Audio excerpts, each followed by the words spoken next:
Ustadz Asep sudah berada di tengah-tengah kita, sudah join. Perlu sedikit informasi, Ustadz. Bisa mendengar ya? Atau tes suara dulu, Ustadz?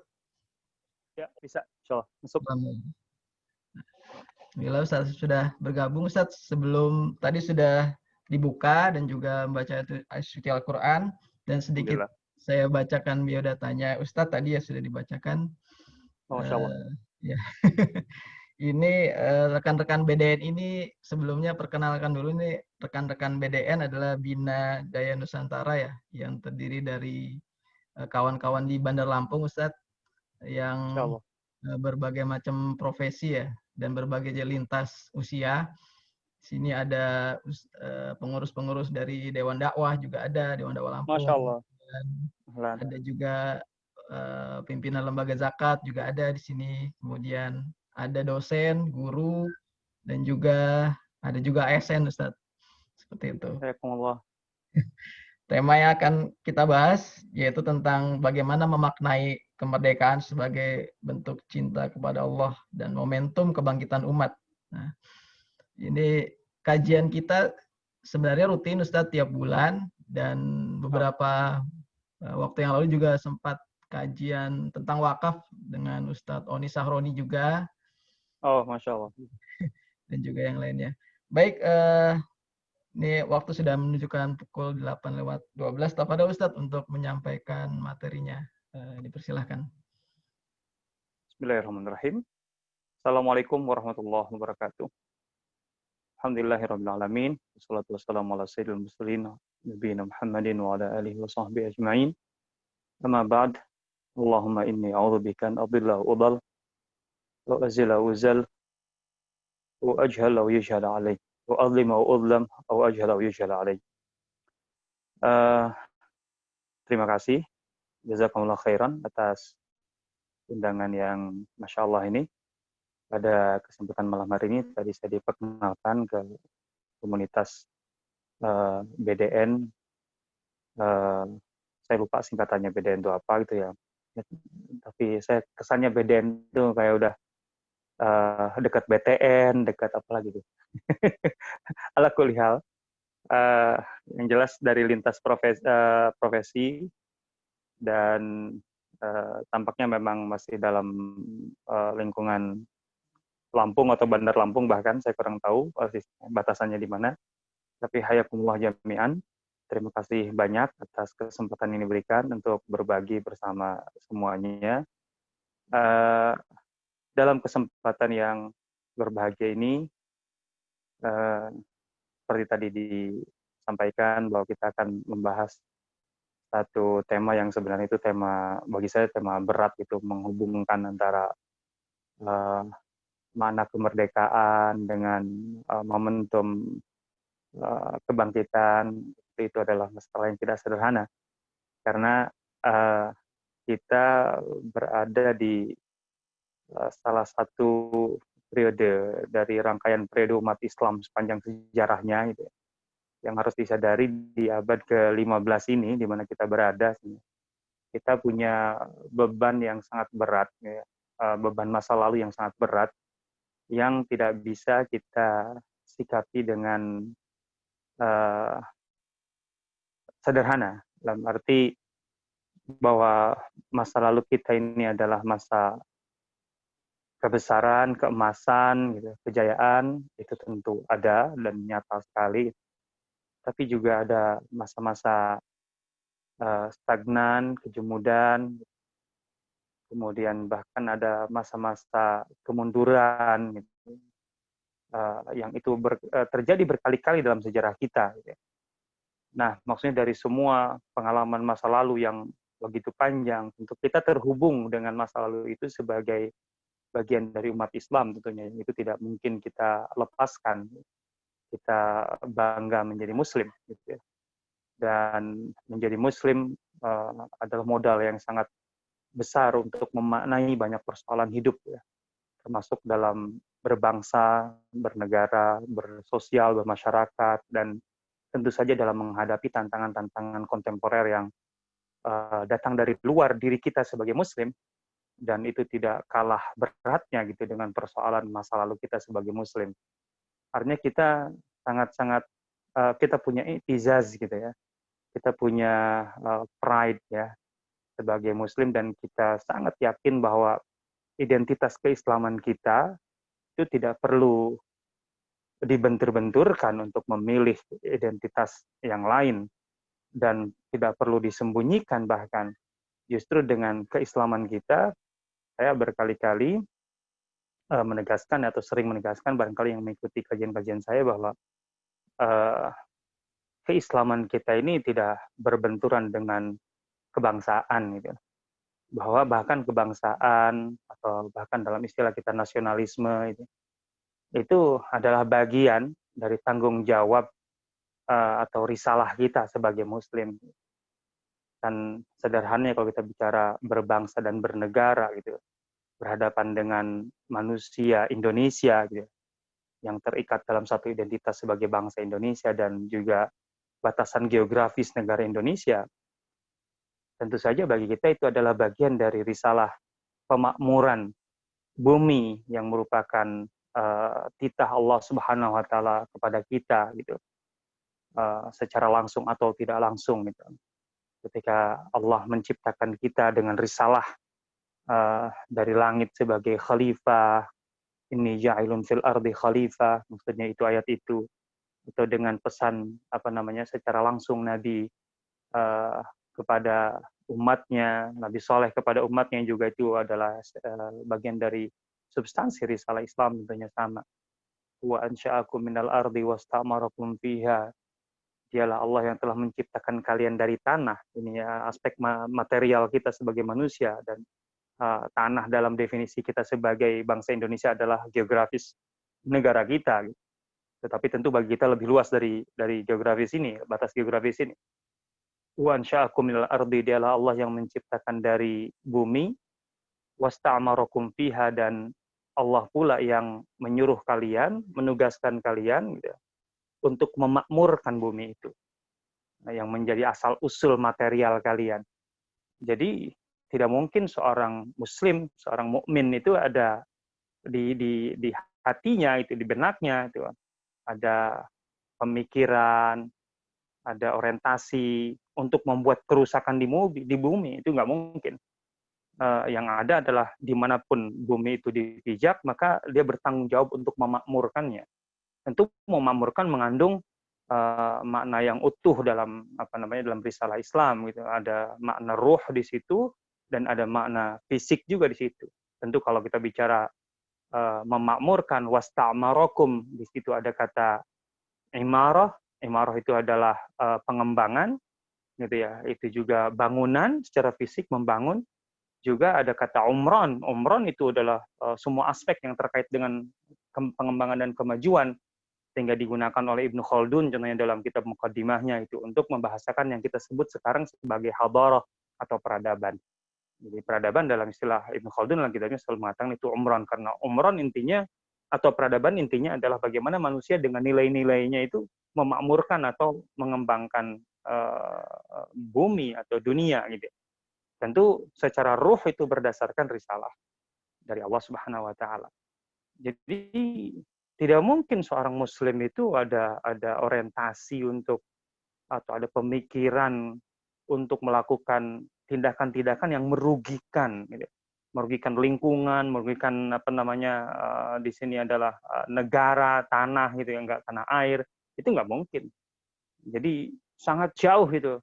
Makanya saya sama sekali tidak pernah tertarik dengan wacana contohnya stigma ya yang dibangun Barat bahwa Islam itu identik atau dekat dengan radikalisme, atau radikalisme itu dengan agama itu kental. Dari sebelah mana? Nggak ada, gitu ya. Bahkan kita harus selalu selain memakmurkan itu selalu melakukan islah. Jadi islah adalah salah satu misi utama gitu Muslim dalam menjalankan ajaran Allah, atau menjadi bagian dari identitasnya gitu, bahwa kita itu adalah selalu melakukan islah. Islah itu artinya adalah memperbaiki sesuatu yang rusak aja kita perbaiki gitu. Yang sudah baik nggak mungkin kita hancurkan. Jadi tidak ada satupun celah yang bisa membenarkan seorang Muslim itu berpikir destruktif gitu. Kalau radikal diartikan destruksi itu nggak mungkin. Gitu. Ini yang harus kita pahami bersama gitu ya. Maka identitas kita sebagai Muslim itu menurut saya adalah sebuah, selain masalah kebanggaan afiliasi ya, intima kita kepada umat yang dilahirkan oleh Rasulullah SAW. Gitu. Bukan sekedar itu, tapi itu adalah sebuah misi ataupun tugas yang kita warisi gitu ya, dari tugas kerasulan gitu, untuk terus melakukan islah, perbaikan, pengembangan, imarah dan seterusnya. Itulah misi kita gitu sebagai Muslim. Dan tentu semua nilai baik yang ditemukan manusia dalam kehidupannya itu adalah bagian ya, dari misi umat Islam itu dengan identitasnya sebagai Muslim. Ibnu Qayyim al-Jauziyah dalam kitabnya Ilam al-Muwaqqi'in kalau tidak salah gitu, menegaskan kaidah bahwa setiap sesuatu yang memiliki bobot maslahah kebaikan itu pasti dianjurkan, ditegaskan, dikuatkan, didorong oleh syarak, oleh agama. Nggak mungkin agama bertentangan dengan segala nilai kebaikan. Ya, kecuali kalau yang mereka sebut kebaikan itu pada dasarnya adalah keburukan, mereka hanya mengemasnya aja gitu. Kalau itu jelas kita akan menentang sebagai Muslim gitu. Tapi kalau ada satu nilai kebaikan dalam kehidupan ini gitu ya, yang itu tidak muncul langsung dari syarak, maka syarak akan mendorongnya. Din ini, agama ini akan mendorong. Tidak mungkin bertentangan, tidak mungkin berbenturan antara seorang Muslim dengan misi risalahnya gitu ya, dengan segala bentuk kebaikan gitu, yang memang bisa diterima baik itu secara syarak ataupun berdasarkan pertimbangan agama atau pertimbangan nalar gitu ya. Selama itu adalah baik, maka tidak mungkin bertentangan. Itu masalah yang sangat mendasar yang harus kita pahami ketika kita menjadi Muslim gitu ya. Maka ya barangkali karena kesempatan kita adalah kesempatan yang masih sangat hangat dengan kemerdekaan, maka dikaitkan dengan isu kemerdekaan. Nah, kemerdekaan itu sendiri gitu, kalau kita bicara tentang masalah al-hurriyah, at-taharrur, istilah-istilah dalam bahasa Arab ya gitu. Sebenarnya kan ketika manusia melepaskan segala belenggu gitu, yang merendahkan martabatnya sebagai manusia yang diciptakan oleh Allah Subhanahu wa taala gitu ya, berarti dia merdeka, dan itulah seharusnya. Artinya kalau kita bicara manusia sebagai satu entitas di tengah segala alam atau ya alam wujud yang ada di semesta ini gitu ya, maka manusia itu seharusnya tidak terbelenggu dengan apapun, dengan segala yang berbentuk materi yang ada di alam semesta. Sehingga dia benar-benar punya kelapangan, keleluasaan, kebebasan, kemerdekaan untuk secara langsung gitu ya, sebagai entitas dalam wujud ini gitu ya. Secara langsung dia berhubungan dengan Allah Subhanahu wa taala yang berada di alam yang berbeda gitu ya. Kita ini hanya menjadi hamba, artinya tidak merdeka ketika hubungan itu terkait antara kita dengan Allah. Selain itu kita merdeka. Itu dalam Islam kan prinsipnya begitu, gitu ya. Maka sebenarnya seorang Muslim ketika hidup gitu, ada masalah, ada lima persoalan mendasar gitu ya, dalam memahami eksistensi kita ya, keberadaan kita di alam kehidupan ini gitu, di alam semesta ini ketika Allah menciptakan semua alam ini.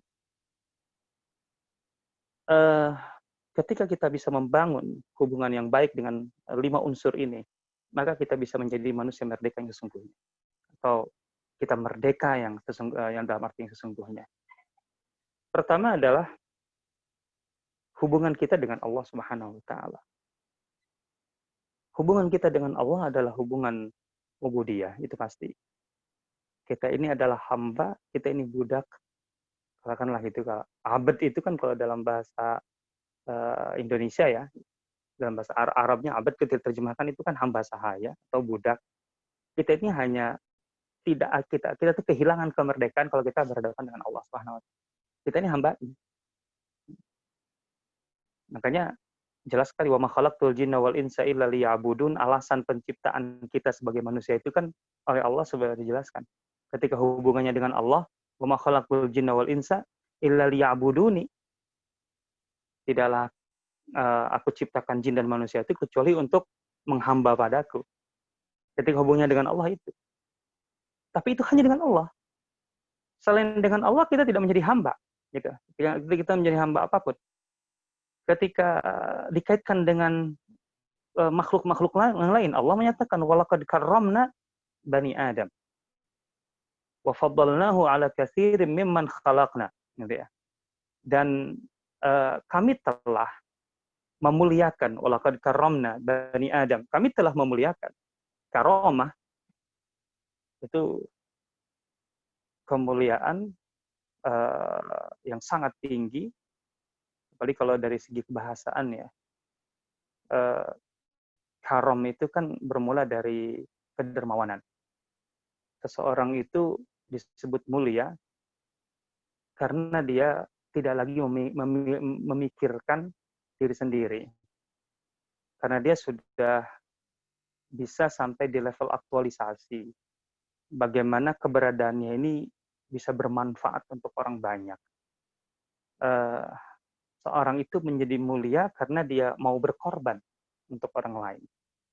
Mengorbankan apa yang dia miliki dengan upaya, jerih payah yang luar biasa untuk diberikan kepada orang lain dengan sukarela, tanpa ada tekanan, tanpa ada apa, untuk menunjukkan bahwa dirinya menjadi berbobot bernilai karena dia memberi itu.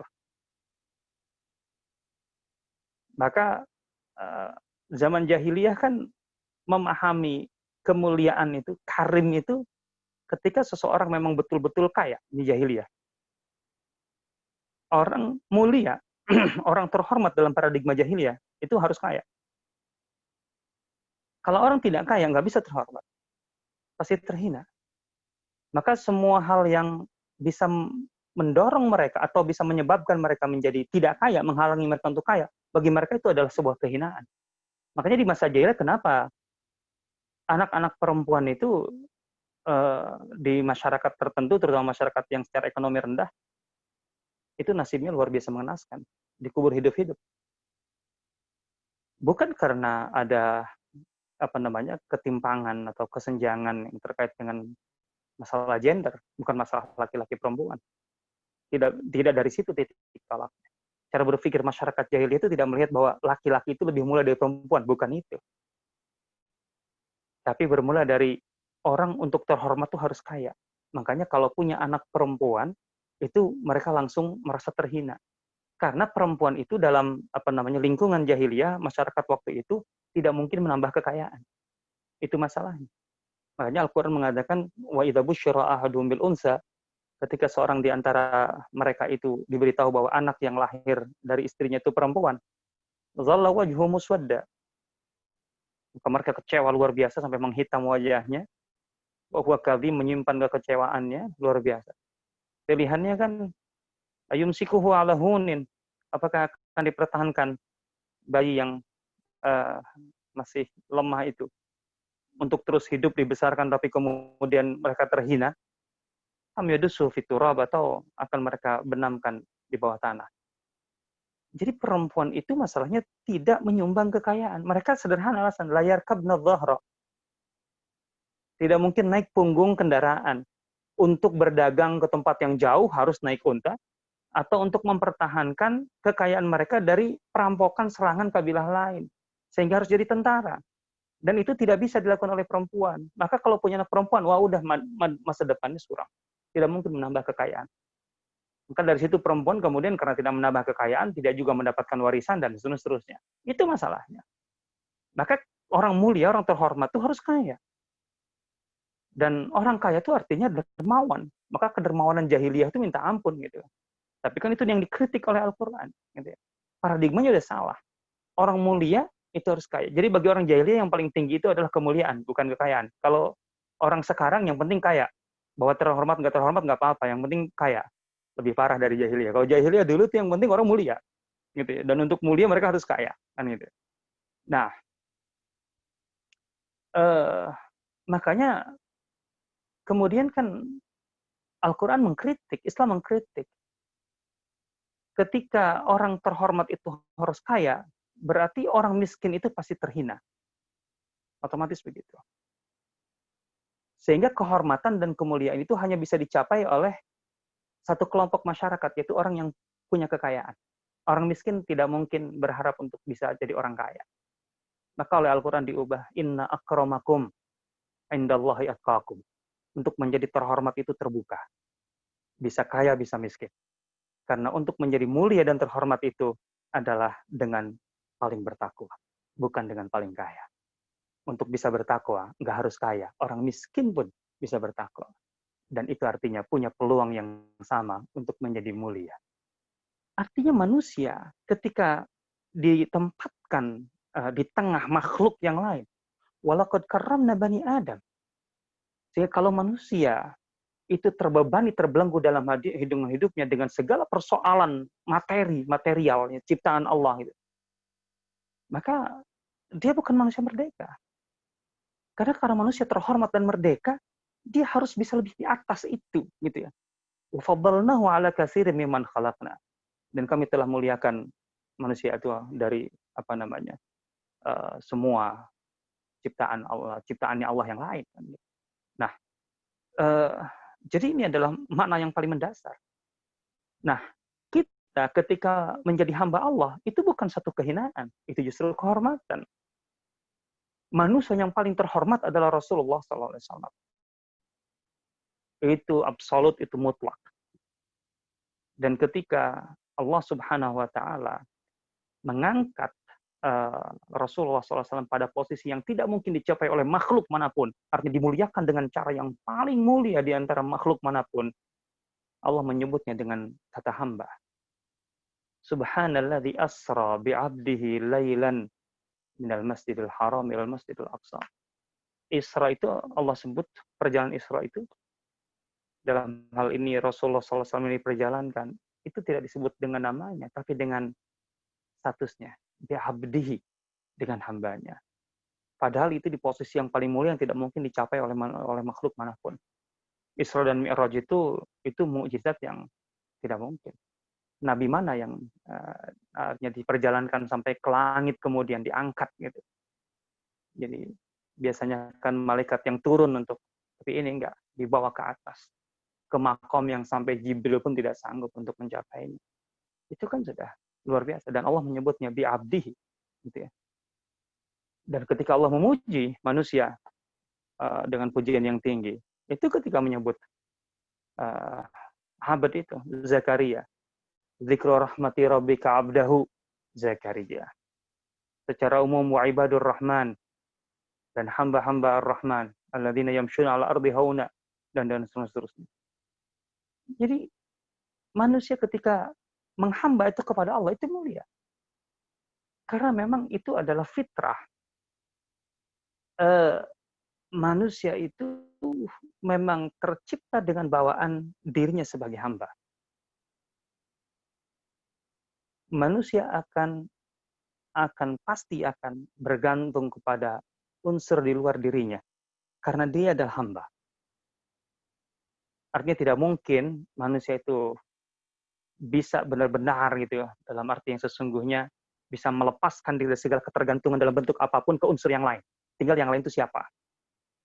Ketika Firaun mengaku ana rabbukumul a'la, bayangkan saja, sebagai Tuhan yang paling tinggi. Kan kemudian kondisi artinya dibuat oleh Allah Subhanahu wa taala kan memaksa Firaun untuk berteriak. Ketika ditelan gelombang tsunami kalau bahasa kita yang begitu luar biasa. Kan di situ dia dipaksa untuk mengakui bahwa dia membutuhkan kekuatan yang lebih besar di luar dirinya untuk menyelamatkan dari itu. Maka dia dengan tentu tidak berguna mengatakan aku telah beriman dengan Tuhan Musa.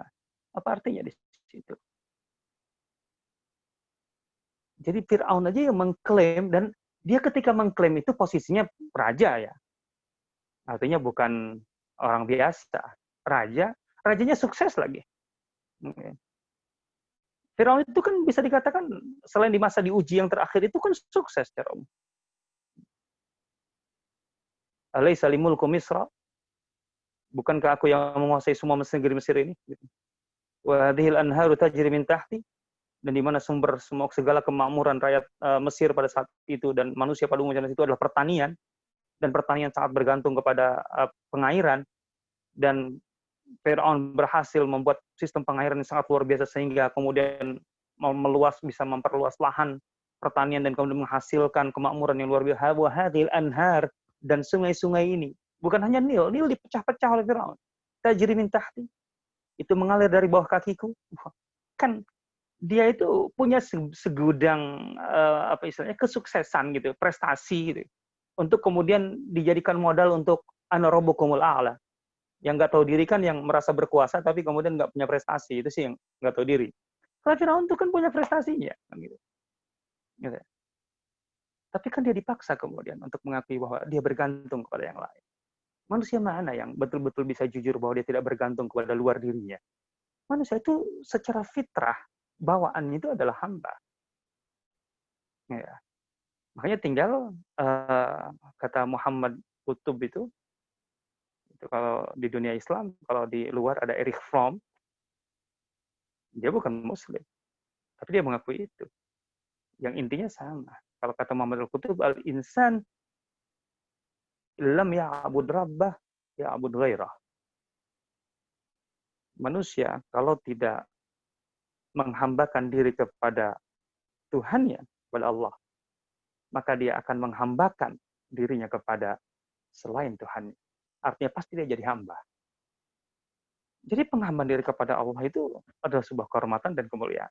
Dan itulah kemerdekaan yang semuanya. Ketika kita bisa melepaskan diri dari segala bentuk penghambaan kepada selain Allah. Jadi kalau manusia dalam hidupnya masih belum bisa membebaskan diri dari penghambaan. Penghambaan itu ibadah itu apa sih? Pengertian ibadah yang sederhana.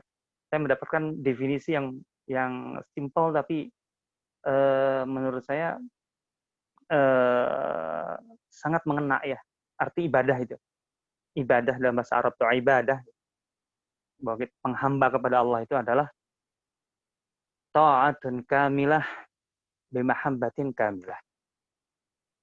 Ibadah itu artinya taat dengan sempurna yang didorong oleh kecintaan yang sempurna. Dan itu yang susah. Taat yang sempurna yang didorong oleh kecintaan yang sempurna. Jadi kalau kita taat, tetapi bukan karena cinta, tapi karena terpaksa, nah itu bukan ibadah itu, bukan penghambaan.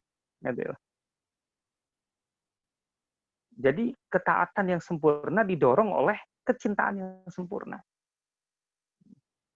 Kalau kita taatnya nggak sempurna, itu juga bukan ibadah. Karena kalau ibadah menghamba ya taat sempurna. Tapi harus didorong oleh kecintaan yang sempurna. Itu baru ibadah. Itu yang susah. Susah. Bahwa kita taat kepada Allah karena kecintaan itu susah. Itu. Kan masih karena banyak faktor lain. Kan? Kita taat kepada Allah itu.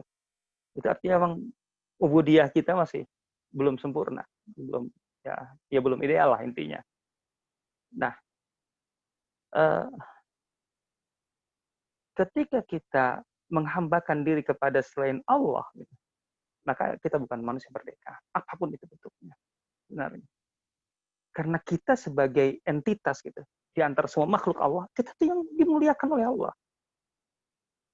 Kalau dalam hidup kita masih berada di level ya kita sebagai manusia ada unsur hayawan kita ya, ada. Tapi kan kita dimuliakan oleh Allah dengan banyak perangkat yang itu melebihi hayawan atau hewan, binatang. Maka kalau segala kelebihan yang diberikan oleh Allah kepada kita gitu, untuk kita kemudian bisa melewati level hewan itu binatang itu tidak bisa kita gunakan, yaitu untuk intinya adalah supaya kita mudah untuk mendapat atau meraih petunjuk Allah. Maka kita akan drop ke level kehewanan. Maka itu yang sering disebutkan dalam Al-Quran. Ulaika kal an'am, ulaika kal an'am. Mereka itu tidak lebih dari binatang-binatang, tidak lebih dari binatang-binatang. Sederhananya begini, kita bikin sederhana aja. Kehidupan binatang itu kan kehidupan apa? Ya, istilahnya kalau kita bicara an'am itu kan ternak. Ternak itu kan istilahnya dikandangin, dikeluarin dari kandang, gitu ya, untuk kemudian mencari makan karena lapar, kemudian makan, gitu ya. Di tengah-tengah makan ya, awalnya makan karena lapar, tapi lama-lama kan mulai kenyang, itu mulai main-main, lari-lari, tanduk-menanduk, gitu ya. Kawin, kan gitu kan. Setelah kawin, makan lagi, untuk kemudian pulang sore-sore ke kandang, kenyang, gitu ya. Kemudian tidur, istirahat, untuk kemudian mulai aktivitas pagi besok itu lagi, gitu. Nyari makan lagi, mulai agak kenyang, kita main-main, kan gitu. Ya kan ketika belum kenyang gitu, belum mapan, ekonominya kan serius. Tapi kalau sudah mulai mapan gitu, kita mau jalan-jalan kemana, menikmati apa gitu kan. Terus kemudian kawin gitu, atau kawin lagi lah, terserah lah itu sih. Gitu kan. Bisa jadi gitu. Tapi kalau cita-cita hidup hanya begitu, kemudian senggol kanan, senggol kiri, nanduk kanan, nanduk kiri, kan, untuk kemudian makan lagi kenyang, terus pulang ke rumah istirahat. Kalau begitu rutinitas kita sebagai manusia, apa beda dengan ulaika kal an'am? Kalau tujuan hidup, kalau risalah hidup, bukan risalah. Kalau rutinitas hidup, artinya kan tanpa risalah, manusia tanpa risalah. Padahal kita diciptakan bukan untuk itu, bukan untuk sekedar di situ. Itu adalah bagian dari proses hidup, fasilitas hidup. Tapi kita harus lebih dari itu. Mustakhlafina fiha. Kita memang diminta oleh Allah untuk mengatur, mengurus, memikirkan, afala yatafakkarun, yatadabbarun, yanzurun, kemudian apa lagi? Banyak sekali. Dan itu nazar, tafakur, tadabbur, itu nggak bisa dilakukan oleh al-an'am, oleh binatang. Itu manusia. Karena untuk mencapai tujuan yang lebih jauh, lebih tinggi. Gitu. Jadi kalau alam hewan itu kan adalah alam, intinya alam al-baqa. Gitu ya. Alam untuk survive, bagaimana bertahan hidup. Gitu ya. Bertahan hidup. Tapi kalau manusia, bukan sekedar baqa, bukan sekedar bertahan hidup. Tapi adalah masuk dari baqa bertahan ke ruqi. Untuk kemudian naik ke level yang lebih tinggi. Jadi untuk bisa bertahan di dunia, supaya kemudian naik derajatnya, ilaihi yas'adul kalimut thayyib wal amalu salih yarfa'u.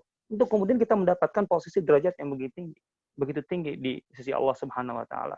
Bi maq'adi sidqin 'inda malikin muqtadir, yang itu tidak akan dicapai oleh binatang atau hewan. Gitu. Nah, maka kita sebagai manusia muslim adalah manusia yang paling yang punya modal paling besar untuk memaknai kemerdekaan hidup itu, dalam arti kita punya tujuan, pencapaian, kita punya misi panjang, misi jauh, bagaimana kita meningkatkan kualitas hidup kita untuk layak ditempatkan di tempat yang paling mulia di sisi Allah Subhanahu wa taala. Itu yang harus kita bangun.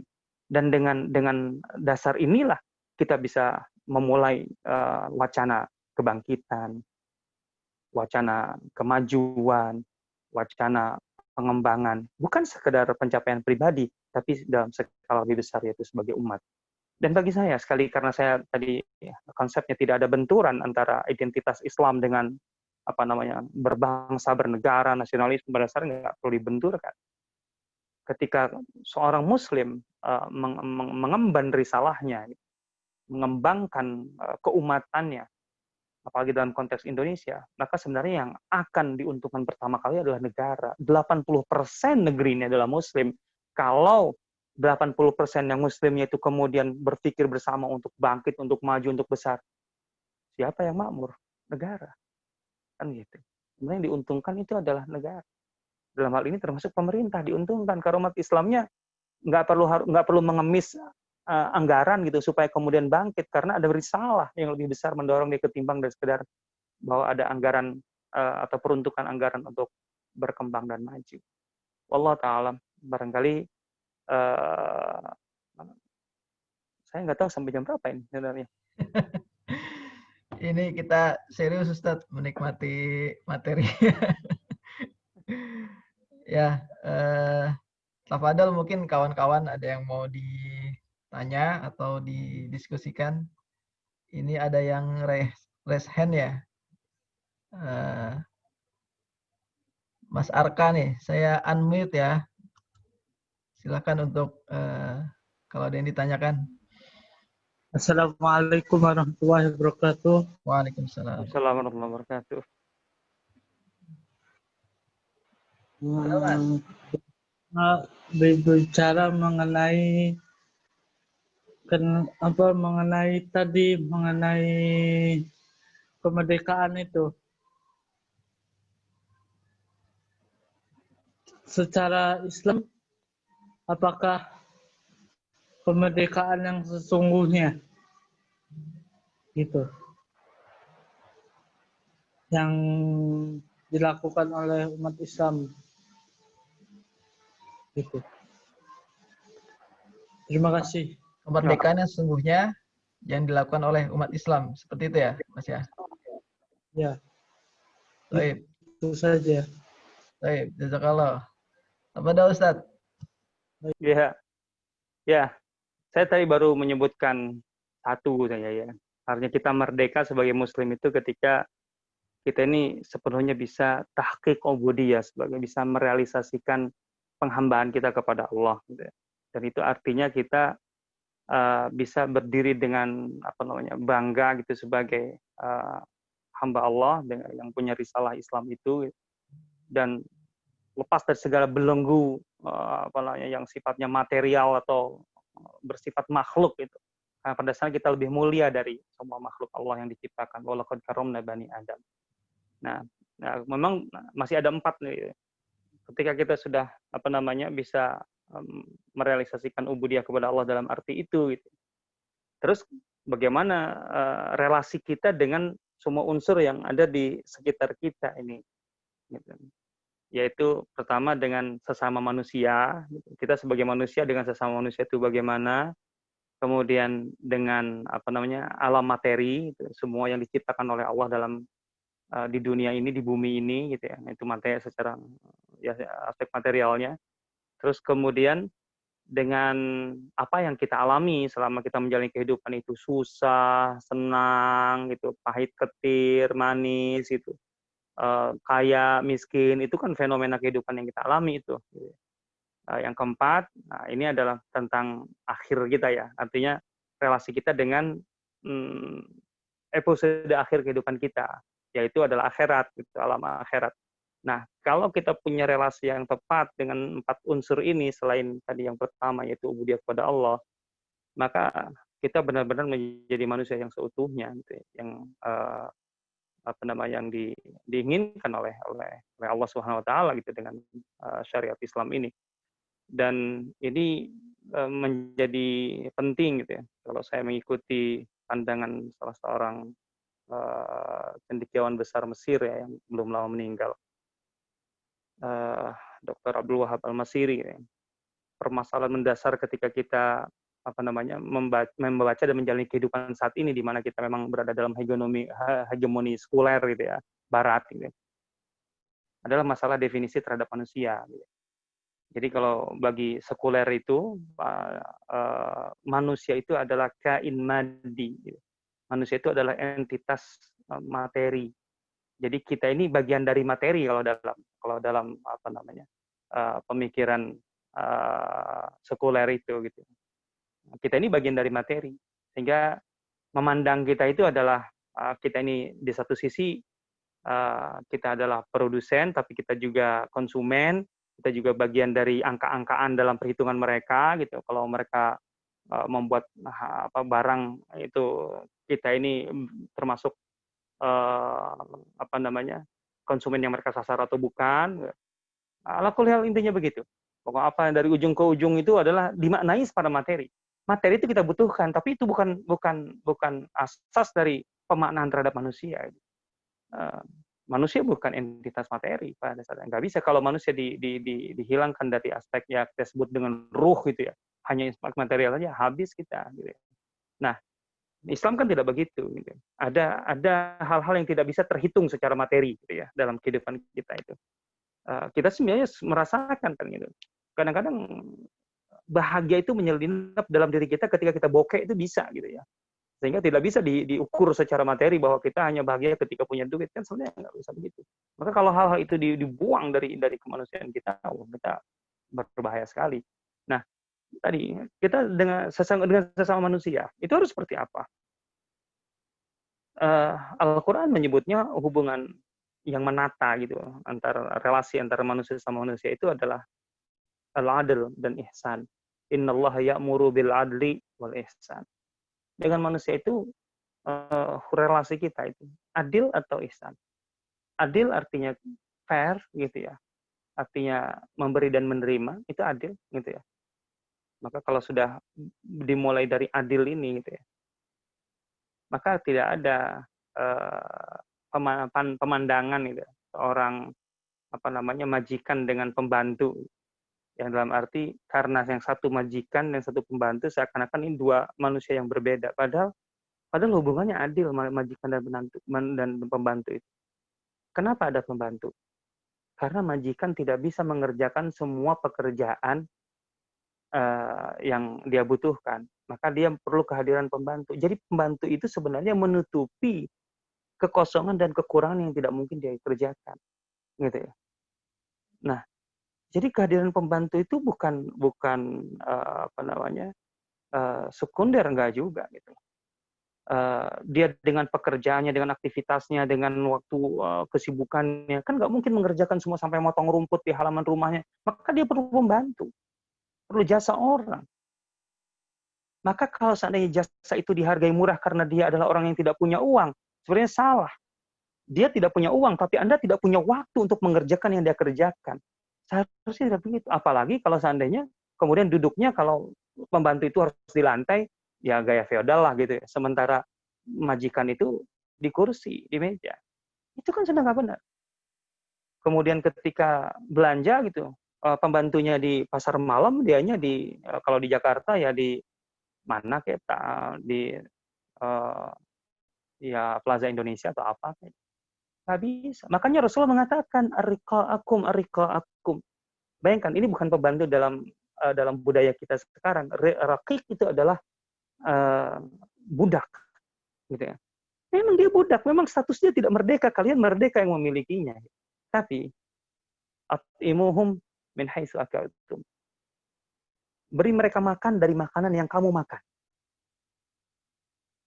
Jadi kalau makan di restoran, gitu ya, ya sama-sama makan. Jangan sampai si pembantunya, sopirnya makannya di warteg di sebelahnya, gitu. Itu Islam. Rasulullah mengatakan at'imuhum min haitsu akaltum, waksuhum min haitsu iktasaitum. Dan beri dia baju dari baju yang kalian pakai. Kalau majikannya beli baju di Singapura gitu, jangan kemudian pembantunya di pasar malam, kamu beli di sana aja. Ini sudah nggak benar, gitu loh. Rasulullah mengatakan begitu. Beri dia makan dari makanan yang kamu makan, beri dia pakaian dari pakaian yang kamu pakai. Jadi hati-hati dalam konsep ini gitu. Itu adil, gitu loh. Adil. Jangan sampai babysitter dengan tiket ekonomi sementara majikannya di bisnis. Itu udah nggak benar secara Islami itu. Kalau kita pakai parameter ini. Ya'muru bil adli wal ihsan. Ihsan adalah hubungan dengan manusia yang tidak mungkin sifatnya timbal balik, memberi dan menerima. Ihsan itu dilakukan ketika kita harus memberi tanpa berpikir untuk menerima apapun. Ketika memang ada hubungan yang tidak mungkin seimbang. Contohnya, orang tua ke anak dalam Islam itu ihsan, bukan adil. Anak ke orang tua harus ihsan.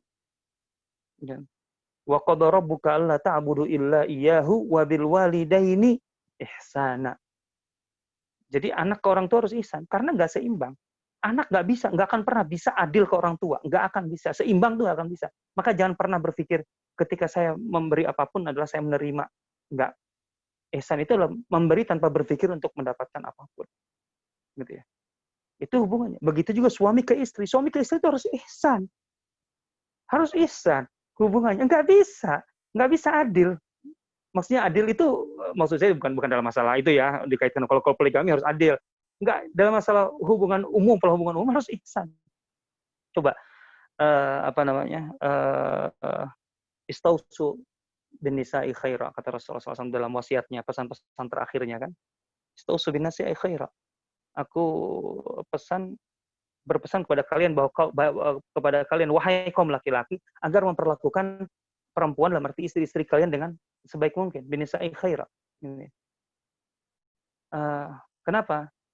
Ya, Rasulullah menggambarkan bagaimana beratnya memperlakukan istri itu dengan mengatakan bahwa fa'innahunna khuliqna minadil atau minadil al-aisar kalau tidak salah. Karena istri kalian itu tercipta dari tulang rusuk. Gitu ya. Yang paling bengkok. Al-asfal, yang paling bawah, yang paling bengkok. Gitu ya. Kalau kalian meluruskan, memaksa untuk meluruskan, maka kalian akan mematahkannya. Dan apabila kalau kalian tinggalkan, kalian abaikan, dia akan tetap bengkok. Artinya apa? Laki-laki itu di satu sisi dalam syariat disuruh mencari rezeki, keluar rumah, gitu. Karena dalam Al-Quran, fa idza qudiyatus sholatu fantashiru fil ardi, harus menyebar ke muka bumi. Kemudian huwallazi ja'alakumul arda dzalulan famshu fi manakibiha. Kita itu disuruh keluar, laki-laki itu disuruh keluar untuk mencari rezeki, gitu ya. Tapi begitu masuk ke dalam ada istri itu nggak boleh dibiarkan, nggak boleh nggak disentuh, nggak boleh nggak dididik. Suami harus, bayangkan, lelah dari luar, ke dalam tuh nggak boleh minta, aku mau istirahat dong Bu, jangan diganggu ya, jangan. Harus nempel, harus ada pembicaraan, harus ada pendidikan. Dan kata Rasulullah, jangan kasar-kasar ya dalam mendidik istrimu, karena kalau kamu kasar, dia patah. Kalau sudah patah, tidak mungkin bisa diluruskan lagi. Tapi juga jangan dicuekin. Kalau kau cuekin, dia akan terus bengkok. Jadi coba bayangkan, apa enggak itu ihsan namanya? Lelah di luar, dalam harus senyum, gitu loh. Enggak boleh cemberut ke istri. Allahu Akbar. Enggak boleh kasar. Haruslah wa ashiruhunna bil ma'ruf. Kurang apa coba? Ihsan. Anak ke orang tua, suami ke istri, gitu. Pemerintah kepada rakyat, itu ihsan. Pemerintah ke rakyat, bukan rakyat ke pemerintah. Salah sekarang mau terbalik. Rakyatnya pemerintahnya yang ngemis ke pemerintah, ke rakyat, gitu loh. Ya, kalian sabar ya, gitu. Kami masih gimana gitu. Enak aja sabar. Dia yang harus ihsan ke rakyat, bukan rakyat yang ihsan ke pemerintah. Nah, itu ihsan. Nah, itu yang kedua lah, gitu ya. Ya mungkin itu contohnya lah tadi. Sehingga kita dengan sesama manusia itu, walaupun ini bos saya, ya bos itu artinya secara instruksi atau atasan yang harus diikuti. Tapi dia bukan berarti kemudian mengendalikan saya, kemauan saya, nilai hidup saya. Oh, enggak. Gitu. Itu adil saja. Dia tanpa karyawan juga tidak akan berkembang perusahaannya. Kan gitu intinya. Allah Ta'ala. Baik, sepertinya makin malam nih makin menarik Ustadz pembahasannya nih. Ada yang raise hand tadi dari Mas Rehan nih. Oh Ustadz, ini Ustadz Rehan nih. Ustadz Rehan, tafadhol Ustadz. Masya Allah. Hayakumullah. Ustadz, berkolak atas waktunya. Ini yang ingin saya tanyakan, bagaimana sih membangun optimisme kebangkitan hati itu? Ya. Bahwa kita bisa bangkit, Ustaz. Karena kita dari sisi ibadah yang antum sampaikan itu kayak jauh belum saya.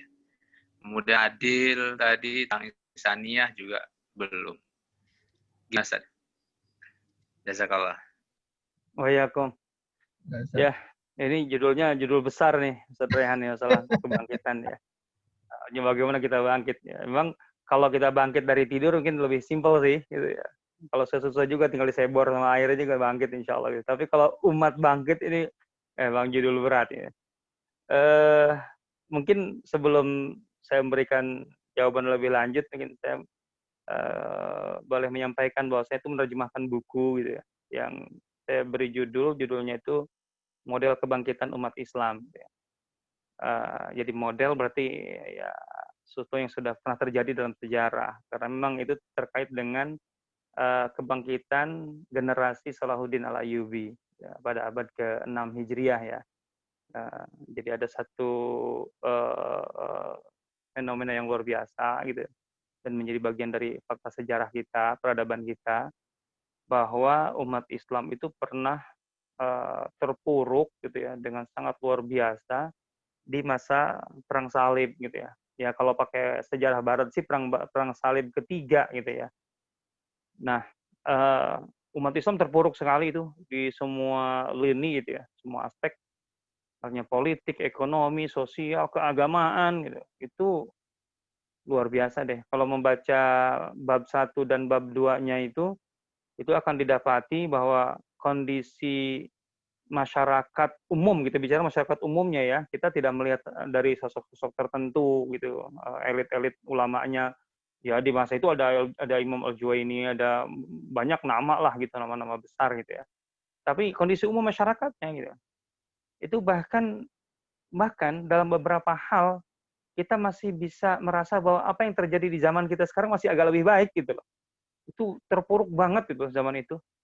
Akhir abad ke-5 ya, tahun 400-an gitu. Sampai awal tahun 500-an. Itu benar-benar berat deh dari semua lini. Yang saya katakan tadi dalam beberapa hal bahkan kita masih bisa melihat bahwa kita nggak buruk-buruk amat dibanding dengan masa itu gitu loh. Secara umum masyarakatnya ya. Nah, tapi kemudian di pertengahan abad ke-6 gitu, itu muncul generasi yang sangat luar biasa yang disebut di buku itu sebagai Jil Salahuddin, generasi Salahuddin Al-Ayyubi. Nah, yang digambarkan di buku itu bukan sekedar aspek militernya, gitu ya. Kan kalau militernya kita semua tahu, Salahuddin Al-Ayyubi itu begitu luar biasa dan berhasil merebut kembali Palestina. Tapi sebenarnya kebangkitan itu menyeluruh, artinya semua aspek kehidupan, aspek politik, ekonomi, sosial, keagamaan, itu menyeluruh. Ada perbaikan yang sangat signifikan. Sehingga artinya ada sebuah proses perubahan yang terjadi selama atau di jangka masa dari terpuruk jatuhnya Palestina sampai direbutnya kembali itu hampir kurang lebih 90-an tahun ya. Proses kebangkitannya itu sekitar 50-an tahun. Dan itu betul-betul dimotori, dipelopori oleh orang-orang yang luar biasa, mereka serius gitu ya. Membuat perencanaan, membuat langkah-langkah strategis gitu di lapangan. Jadi bukan sekedar mewacanakan kebangkitan. Kalau kita kan masih mewacanakan nih gitu ya. Bangkit yuk kan gitu ya. Mereka udah sampai ke membuat kurikulum sekolah atau macam-macam lah gitu ya. Itu luar biasa gitu. Nah, maksud saya gitu ya, bahwa apa yang kita alami, keterpurukan, kelemahan umat, betul itu bisa membuat kita pesimistis untuk bangkitnya. Tapi sebenarnya masalahnya bukan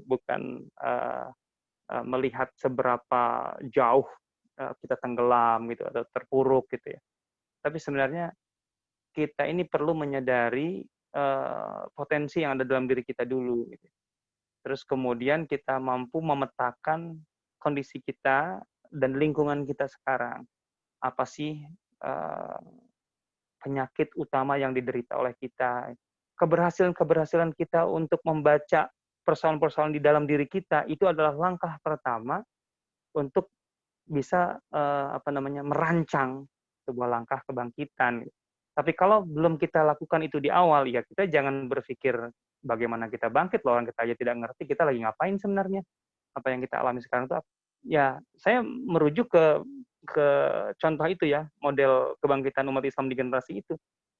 Sehingga maksudnya begini, mereka memang mengalami tantangan yang sangat berat dari luar, yaitu pasukan salib. Tapi kebangkitan itu bukan dari awal mereka berhasil menghadapi tantangan dari luar, tapi mereka menggali persoalan yang ada di dalam dulu. Yang itu sebenarnya modal kita lebih kecil ketimbang kita harus menghadapi luar. Artinya begini, kalau kita sekarang ukurannya, kita dalam teknologi gimana kita mengalahkan Jepang, Korea, Cina, Amerika, Rusia, nggak mungkin. Iya kalau gitu. Tapi persoalannya bukan di situ sebenarnya. Persoalannya itu apa yang membuat kita begitu terpuruk dan lemah sekarang. Dan itu cost-nya lebih murah dengan mencari titik-titik kelemahan di dalam diri kita. Itu sunatullah dalam perubahan berdasarkan surah Ar-Ra'd ayat 11 itu. Innallaha la yughayyiru ma biqaumin hatta yughayyiru ma bi anfusihim. Hatta yughayyiru ma bi anfusihim. Itu syarat. untuk terjadi perubahan dalam skala besar, yaitu kesadaran terhadap apa yang ada dalam diri kita. Dan dengan begitu kita menjadi lebih optimistis. Karena kita tidak disuruh untuk menghadapi atau untuk mengimbangi kekuatan luar, tapi untuk mencari titik kelemahan dari dalam. Jadi umat ini terpuruk dan kalah bukan karena ancaman dari luar begitu kuat, tetapi karena kita jauh dari standar yang seharusnya dari dalam. Itu kuncinya di situ. Dan dengan begitu kita lebih optimistis. Kita kalau harus memiliki teknologi dan katanya pesawat tempur, katakanlah gitu, yang sama dengan Amerika, kapan kita bikinnya pesawat siluman F-35, tapi nggak begitu kok. Persia dan Romawi runtuh di zaman Umar itu bukan karena teknologi Umar itu lebih maju. Ada kata-kata Umar yang menarik di situ. Gitu, sebenarnya. Allah Ta'ala alam. Ini sepertinya banyak yang japri saya nih nyari bukunya, Ustadz. Nah, ini bukunya nih. Kan? Oh, itu punya tuh. Ya, itu ada. Ya, ini contoh bukunya. Nanti katanya ada yang mau beli juga katanya nih. Bisa didapat di mana, Ustadz? Ya, silakan. Oh, itu dapat di mana? Kemarin saya main ke Insis, Ustadz. Oh ya, itu melalui ini aja, melalui online aja. Kan ada Mahadara, kan itu penerbitnya Mahadara Bookstore. Ya. Itu aja ke Mahadara Bookstore aja. Di IG-nya ada gitu ya. Kalau nggak salah Facebooknya juga ada kayak. Di IG ada deh. Ya. Atau Sirah Community lah, Sirah Community official juga bisa dari situ. Silakan bapak-bapak, mas-mas yang ingin follow IG-nya, ada Sirah Community Indonesia dan juga ada Mahadara ya, Mahadara Bookstore. Iya. Jadi makin banyak nih Ustadz kayaknya pertanyaannya nih. Makin malam. Insya Allah. Ustadz ke ini dulu, ya ke chat dulu, ini ada pertanyaan dari Ustadz Fahmi nih. Bertanya, menarik statement terakhir Ustadz tadi, jika konsep ini terinternal oleh 80% kaum muslimin, negara yang diuntungkan. Tentunya musuh kita sudah tahu hakikat merdeka adalah muslim, sehingganya muslim dan Islam dikebiri sedemikian rupa, dibatasi ruang lingkup, ditutup kiprahnya di segala sektor. Jika secara individu konsep sudah matang, tinggal selanjutnya secara jama'i, keumatan. Pertanyaannya, jika semua sektor dibuka, selain pintu politis, di pintu mana kita bisa punya potensi untuk memerdekakan umat? Jazakallah khair, Ustaz. Kepada Ustaz. Kalau menurut saya, memang kita harus akui, jalur politik ini jalur berat sekali gitu. Walaupun tetap harus ada yang berjuang di situ. Saya sangat mendukung kalau ada yang berjuang di situ. Harus. Karena tetap kita membutuhkan kanal-kanal ya. Artinya jangan sampai kanal politik tertutup sama sekali. Perjuangan umat harus ada kanal di situ. Walaupun itu sangat berat gitu ya. Begitu juga ekonomi. Kita tahu sekarang hegemoni ekonomi di Indonesia ini sulit sekali ya, umat Islam.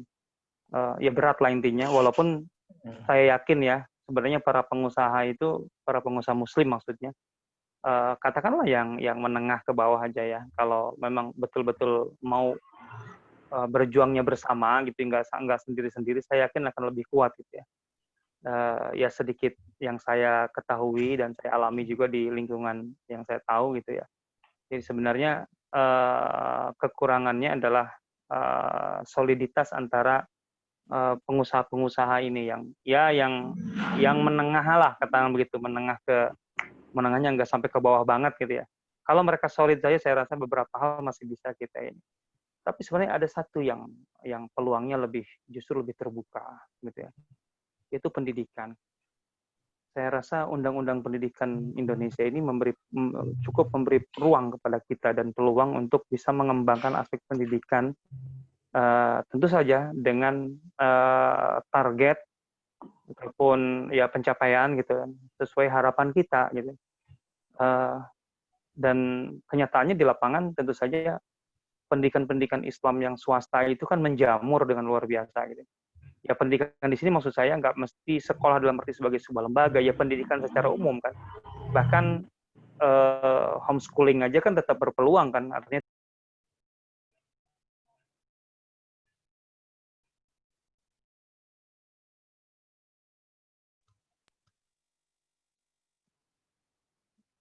saya unmute atau enggak? Oke. Untuk terus dikembangkan gitu. Artinya pendidikan ini menurut saya bidang yang paling mungkin paling terbuka peluangnya untuk betul-betul umat ini bisa mendapatkan itu ya meraih kemerdekaan lah tadi yang bahasanya kan sudah di situ ya gitu ya. Saya tidak ubah gitu ya. Sehingga kita perkuat di pendidikan ini sangat investasi yang sangat luar biasa. Ya kami maksudnya di Sirah Community ya, bidang yang kami tekuni itu sangat terbatas, masalah Sirah Nabawiyah dan sejarah peradaban Islam. Tapi semakin 5 tahun ini kami tekuni, gitu, sebenarnya peluang kita untuk membentuk generasi baru umat Islam yang punya kelengkapan view pandangan tentang Islam ya, yang berbeda dengan generasi kita lah gitu. Generasi kita ini dan sebelum kita ketika tumbuh menjadi Muslim itu kan tumbuh dari sudut yang sempit. Kita ini tumbuh sebagai Muslim umumnya gitu. Mengenal Islam itu sebagai fikih. Jadi berislam itu ya masalah amalia harian fikih itu pun juga terbatas sekali gitu. Di paling sholat gitu dan beberapa amalan-amalan yang sifatnya sosial gitu ya. Muamalah ekonomi jauh kita nggak kenal, susah kita merealisasikan kata-kata Umar gitu. Tidak boleh ada yang beraktivitas di pasar kita kecuali yang menguasai Islam dalam arti hukum tentang jual beli, atau kata-kata Ali bin Abi Thalib, siapa yang beraktivitas di pasar, berjualan, berbisnis tapi tidak memahami agama gitu, maka pasti akan terjerumus pada riba. Susah, jauh sekali itu. Sebagai Muslim kita tumbuh itu nggak ngerti itu. Kita tumbuh sebagai Muslim itu tahu Islam itu sebagai fikih atau sebagai akhlak atau sebagai amal-amalan sosial gitu ya, yang seumumnya terangkum dalam apa? Dalam tahlilan, kemudian maulidan, terus kemudian dibaan, kemudian artinya bahwa Islam itu apa? Ya wujudnya ya segitu terbatasnya. Jauh dari bahwa Islam itu sebuah peradaban. Wah itu jauh sekali, nggak mengenal. Nah ini kita punya peluang loh dengan dari sektor pendidikan ini untuk memperluas spektrum identitas keislaman generasi yang akan datang itu bukan sekedar di ibadah dan ataupun akidah pun juga terbatas sekali gitu ya, ataupun akhlak gitu ya, ataupun amalan-amalan yang harian itu gitu ya. Tapi bahwa Islam itu adalah din, ketaatan kepada Allah gitu, ajaran sekaligus adalah peradaban.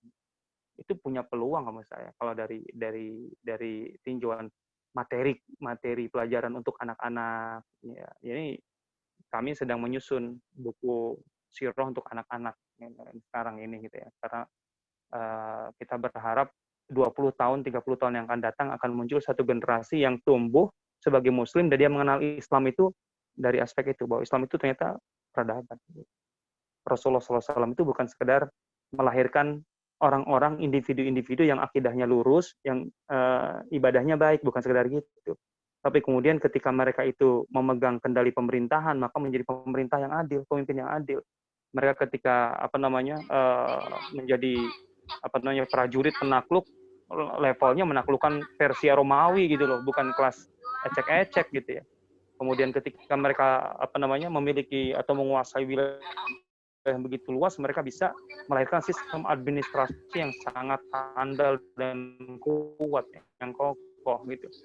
Kemudian bisa memakmurkan negara. Umar bin Khattab, bayangkan saja selama 10 tahun memimpin itu kan peperangan itu nggak pernah berhenti sepanjang memimpin. Tetapi di saat sedang berperang saja, Umar bin Khattab berhasil memakmurkan negara. Kekuasaan Umar kalau kita bentangkan di peta sekarang itu kurang lebih meliput 15 tahun dulu oleh Umar dipimpin sendirian, dan Umar berhasil di tahun ke-5, ke-6, ke-7 itu sudah berhasil bisa membagikan surplus pendapatan negara, devisa negara, karena infrastruktur sudah, kemudian biaya perang sudah, membangun kota-kota baru sudah, dan semua sudah, ternyata masih banyak duitnya, dibagi-bagikan ke rakyatnya. Jadi kalau kita sekarang itu pemerintah atau dalam konsep keuangan sekarang, pemerintah keuangan negara itu memberi subsidi itu malah dianggap kok subsidi sih, kan seharusnya rakyat harus mandiri, jangan manja di subsidi. Umar itu malah berpikir lain, rakyat itu harus dikasih duit gitu lah. Kan dan sejarah mencatat, ada catatan sejarahnya kan. Yang paling rendah aja 50 dinar. 50 dinar tuh sekarang 200 juta. Jadi setiap tahun baru itu rakyat itu siap-siap aja rekeningnya ada minimal 200 juta. Dan itu per orang, bukan per keluarga, per orang yang sudah balik. Jadi kalau di rumah dia tuh ada 5 yang balik gitu. Wah, kan lumayan itu. 5 kali 200 sudah 1 M. Ada duit 1 M, 1 miliar di keuangan keluarga 1 tahun. Itu kan kalau orang tuanya kerja sama dengan berapa sebulan kan? 80 juta. Gaji siapa pendapatan 80 juta sebulan? Kan udah susah. Itu tunjangan negara gitu loh. Kan sudah jauh gitu loh. Nah, itu contoh gitu ya. Itu contoh. Itulah peradaban gitu. Artinya Umar bin Khattab yang nangis setiap malam sehingga air matanya itu menggurat di pipinya itu ketika pagi-pagi membuat kebijakan negara itu satu negara bisa makmur. Zaman Umar itu sudah tidak ada pengemis kok yang berkeliaran ya. Yang berkeliaran itu tidak ada. Kan gitu pada dasarnya. Umar sampai heran ketika masih menemukan seorang pengemis di satu wilayah. Kan Umar pernah 4 kali keluar Madinah untuk inspeksi di seluruh wilayah Islam waktu itu. Dimulai dari Syam. Gitu ya. Coba bayangkan itu. Itulah peradaban gitu loh. Sehingga ketika Anda berada di posisi sebagai politisi, ya ini yang menjadi risalah Anda. Ketika Anda sebagai ahli hukum, ya lihat seorang Mu'adz bin Jabal atau siapapun. Ketika Anda sebagai seorang guru, lihat Abu Darda, Abdullah bin Mas'ud. Ketika Anda sebagai seorang hakim, ya lihat hakim-hakim Islam yang luar biasa itu. Nah, ini yang harus kita tanamkan, harus kita gambarkan, kita ajarkan kepada anak-anak kita, sehingga itu yang insya Allah membuat bisa membuat kebangkitan itu bukan utopi atau bukan sesuatu yang terlalu jauh, karena kita menjangkau dari bidang yang memang bisa kita jangkau. Menurut saya makanya pendidikan itu paling bisa kita sentuh lebih dulu, walaupun jangan ditinggalkan yang lain, ekonomi ataupun politik sekalipun. Allah Ta'ala. Baik, Masya Allah. Jadi selain aspek politik, pendidikan juga menjadi primadona ataupun inti dari proses kebangkitan. Baik, selanjutnya ini ada yang mau berbicara langsung. Hajrun ini, sepertinya suaranya ramai ini di belakang kayaknya. Apa ada Mas Hajrun? Betul.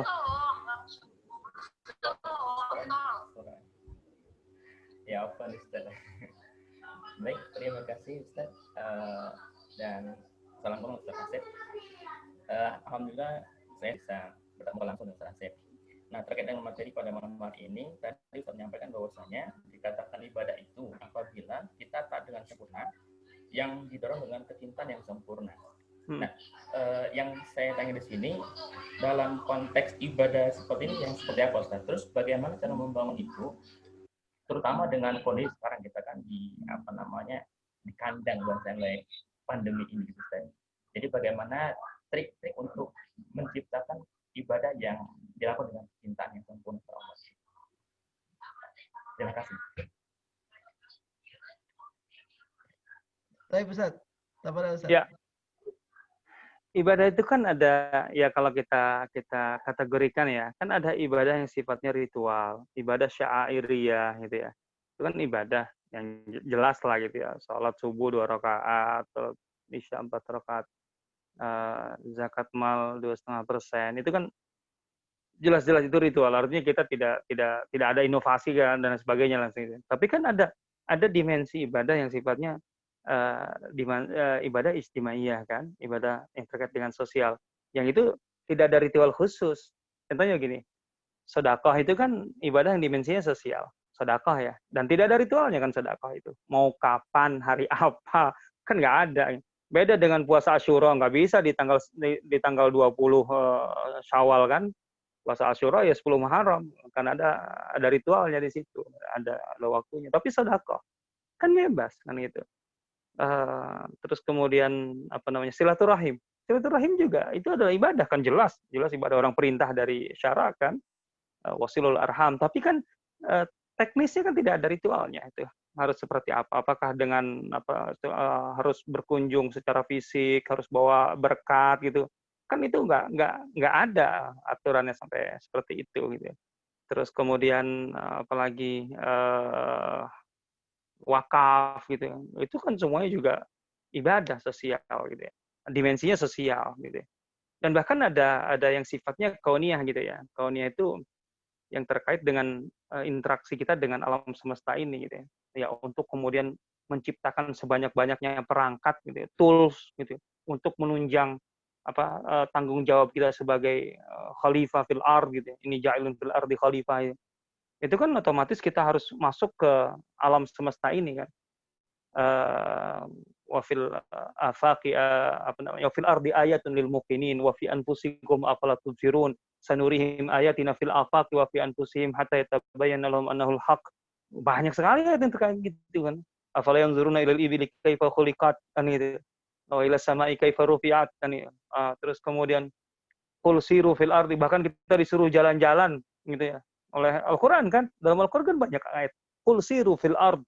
Katakanlah jelajahlah bumi ini. Kita disuruh jalan-jalan. Makanya saya suka jalan-jalan gitu. Nah, ada program jalan-jalan ya selain umroh gitu kan. Ada jalan-jalan ke rihlah peradaban ke Turki, rihlah peradaban ke Spanyol, ke Maroko. Ya karena untuk merealisasikan qul siru fil ard. Untuk apa? Untuk melakukan nazar, bukan sekedar selfie dan lain-lain. Enggak sih, enggak gitu. Untuk melakukan ayat ini. Fanzuru gitu, untuk melakukan nazar, mengamati, mencermati gitu ya. Meneliti gitu, sunatullah yang telah berjalan dalam sejarah, bagaimana jatuh bangunnya sebuah negeri, bagaimana Andalus, Islam di Andalus itu selama 800 tahun dari mulai muncul kemudian atau menapakkan kaki kemudian muncul sebagai kekuatan, bagaimana runtuh. Itu kan perlu jadi pelajaran. Allah menyuruh kok qul siru, jelajahlah muka bumi ini, jelajahlah bumi ini. Jadi memang disuruh jalan-jalan itu. Makanya saya bikin jalan-jalan program. Itu kan bagian dari ibadah, orang itu disuruh kok ada perintahnya gitu ya. Ya memang jangan dilihat dari masalah secara hukum syar'i itu apakah wajib atau makruh atau jangan. Kan tidak semuanya dalam kerangka ini gitu ya. Nah, jadi ibadah itu luas gitu loh. Nah, maka tentu saja ya prakteknya akan beda-beda dong kalau masalah ritual ya dalam batasan ritual itu. Tapi intinya semua itu kita lakukan dalam kerangka ketaatan kepada Allah yang sempurna gitu. Dan tentu saja kita akan berusaha, ya itu harus mujahadah ya. Itu didorong dengan kecintaan yang sempurna kepada Allah. Karena dari situ akan melahirkan sesuatu. Baik itu di dimensi, kalau ritual udah jelas ya. Kita kan tahu bahkan kadang-kadang ada fadilah-fadilahnya secara langsung kan. Tapi kan kalau dalam dimensi sosial gitu, apalagi dalam masalah alam semesta gitu, itu intinya akan ya kalau tadi pakai ayat Fussilat itu ya, sanurihim ayatina fil afaqi wa fi anfusihim hatta yatabayyana lahum annahul haq. Kita bisa mendapatkan bukti-bukti kebenaran Al-Qur'an, kebenaran Islam itu ketika kita terjun ke al-afaq itu cakrawala itu alam semesta gitu. Karena itu adalah ayat-ayat dari Allah itu. Tanda-tanda kebesaran Allah itu di situ, maka harus kita pelajari gitu. Dengan begitu maka kemudian kita akan bisa merasakan seperti yang dikatakan Nabi Ibrahim ketika minta kepada Allah, arini kaifa tuhyil mauta. Nabi Ibrahim kan jelas nabi ya, ulul azmi lagi. Masalah akidahnya ya jangan ditanyakan kan otomatis. Kita malah salah meragukan akidah Nabi, kan ngawur itu, hancur kita. Nabi Ibrahim itu pasti yakin bahwa Allah itu adalah yang maha segalanya, maha kuasa, maha menghidupkan, maha mematikan kan. Al-muhyi wal mumit, yuhyi wa yumit kan itu. Tapi coba Nabi Ibrahim ngomong apa? Arini kaifa tuhyil mauta. Ya Allah, tunjukkan padaku bagaimana engkau menghidupkan sesuatu yang mati. Loh, minta bukti loh Nabi Ibrahim. Maka Allah mengatakan, awalam tu'min. Emang kamu gak beriman bahwa aku bisa menghidupkan yang mati? Bala. Tentu aku beriman ya Allah. Gitu. Bukan masalahnya, bukan masalah keyakinanku. Aku tidak meragukan keyakinanku bahwa engkau itu menghidupkan dan mematikan. Tapi walakin lihat ma'inna qalbi. Yaitu yang diinginkan itu adalah itminan. Rasa tenang. Sebagai orang beriman, itu melihat bukti apa yang diimani. Dan bukti itu sesuatu yang zahir, sesuatu yang sifatnya empirik, itu kelihatan itu. Gitu. Jadi, bagaimana sesuatu sudah mati, hidup lagi. Gitu. Maka Allah menyuruh tuh burung itu coba potong-potong, kemudian wajal ala kulli jabal minhunna juz'a. Nanti sayapnya kanannya di mana, kirinya di mana, kakinya di mana gitu.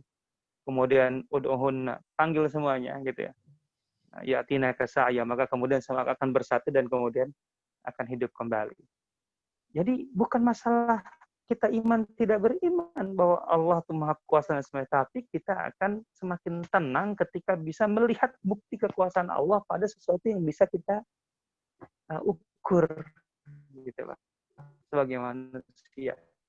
Maka ilmu-ilmu ilmu itu bukan satu hal yang di luar dari agama, tapi itu bagian penting dari agama gitu. Karena dengan begitu seorang mukmin itu akan melihat bukti-bukti kebenaran Islam, kebenaran Allah dan seterusnya melalui ayat fil afaq. Gitu. Seperti itu gitu ya. Masya Allah. Ustadz nih bisa sampai jam berapa Ustadz? Loh. Makin banyak ini pertanyaan Ustadz. Wah. Masya Allah. Ya, saya persilakan ke Pak Ahmad. Pak Ahmad ini ASN Ustadz dari Kementerian Pertanian di Lampung. Masya Allah. Padahal Pak Ahmad. Jazakallah khairan katsir. Ustadz, jazakallah, Anda merasa tercerahkan sekali hari ini bahwa kebangkitan umat yang barangkali kalau kita bicara kebangkitan umat ada indikatornya adalah bangkit, bergerak dan memperoleh kemenangan begitu sebagaimana tadi dikatakan Salahuddin Al-Ayyubi gitu ya, merebut kembali Yerusalem atau Al-Quds. Jadi sangat menarik Ustadz bahwa ketika kita ingin mencapai kebangkitan kemenangan itu awalnya adalah merdeka secara pribadi ya, takwa tadi, menghamba kepada Allah, kemudian ya kita mempersiapkan diri bisa mengelola alam sekitar ya sampai ke akhir tadi ada 4 poin tadi Ustaz. Dan kemudian yang menarik juga apa yang disampaikan oleh Ustaz Rehan, Ustaz Junianto tadi, bagaimana membangun optimisme gitu bahwa umatnya akan bangkit itu. Nah, saya merasa tercerahkan ketika Ustaz menyatakan bagaimana generasi Salahuddin Al-Ayyubi itu 90 tahun Ustaz.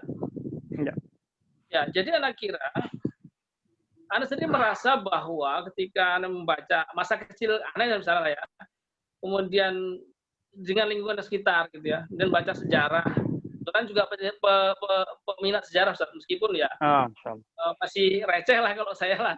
Jadi saya menarik tadi kalau buku Ustaz ini salah Nel Hafid itu Anda baca ya salah. Meskipun nanti pinjam buku Hafal Rizal. Anda pengen baca Muqaddimah belum ketemu terjemahnya nih yang dari siapa? Noldon. Noldon nih. Farizal belum bisa dipinjam untuk bukunya. Jadi 90 tahun Ustaz. Anda melihat bahwa ya kita kalau bicara kebangkitan ukurannya Salahuddin Al-Ayyubi kita belum berapa lama kan. Tapi kita perlu lihat bahwa secara budaya, ini dari budaya ini, perubahan sudah sangat luar biasa nih. Dulu mana orang ada berjilbab? Waktu anak kecil, gak ada orang berjilbab. Apalagi di acara-acara Pak Camat sering datang ke kepala Bapak Ayahnya itu lurah dulu. Dan meskipun Ayahnya sudah meninggal, Pak Camat sering datang ke rumah. Dan rumahnya sering kegiatan kampung lah. Enggak ada orang pakai jilbab itu di acara di resmi di desa, oleh desa di mana. Apalagi di nggak ada orang sekarang berjilbab semua gitu. Dari budaya satu saja gitu ya. Sekolah-sekolah Islam sekarang menjamur gitu. Artinya sebenarnya kebangkitan itu sudah muncul gitu. Tinggal bagaimana mempercepat, bagaimana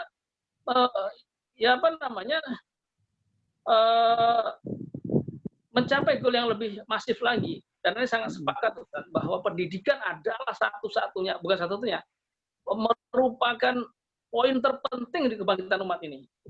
Yang Anda baca memang Anda sudah beberapa waktu ini kurang baca buku sejarah lagi. Buku pertanyaan terus nih karena dikejar-kejar target ini. Jadi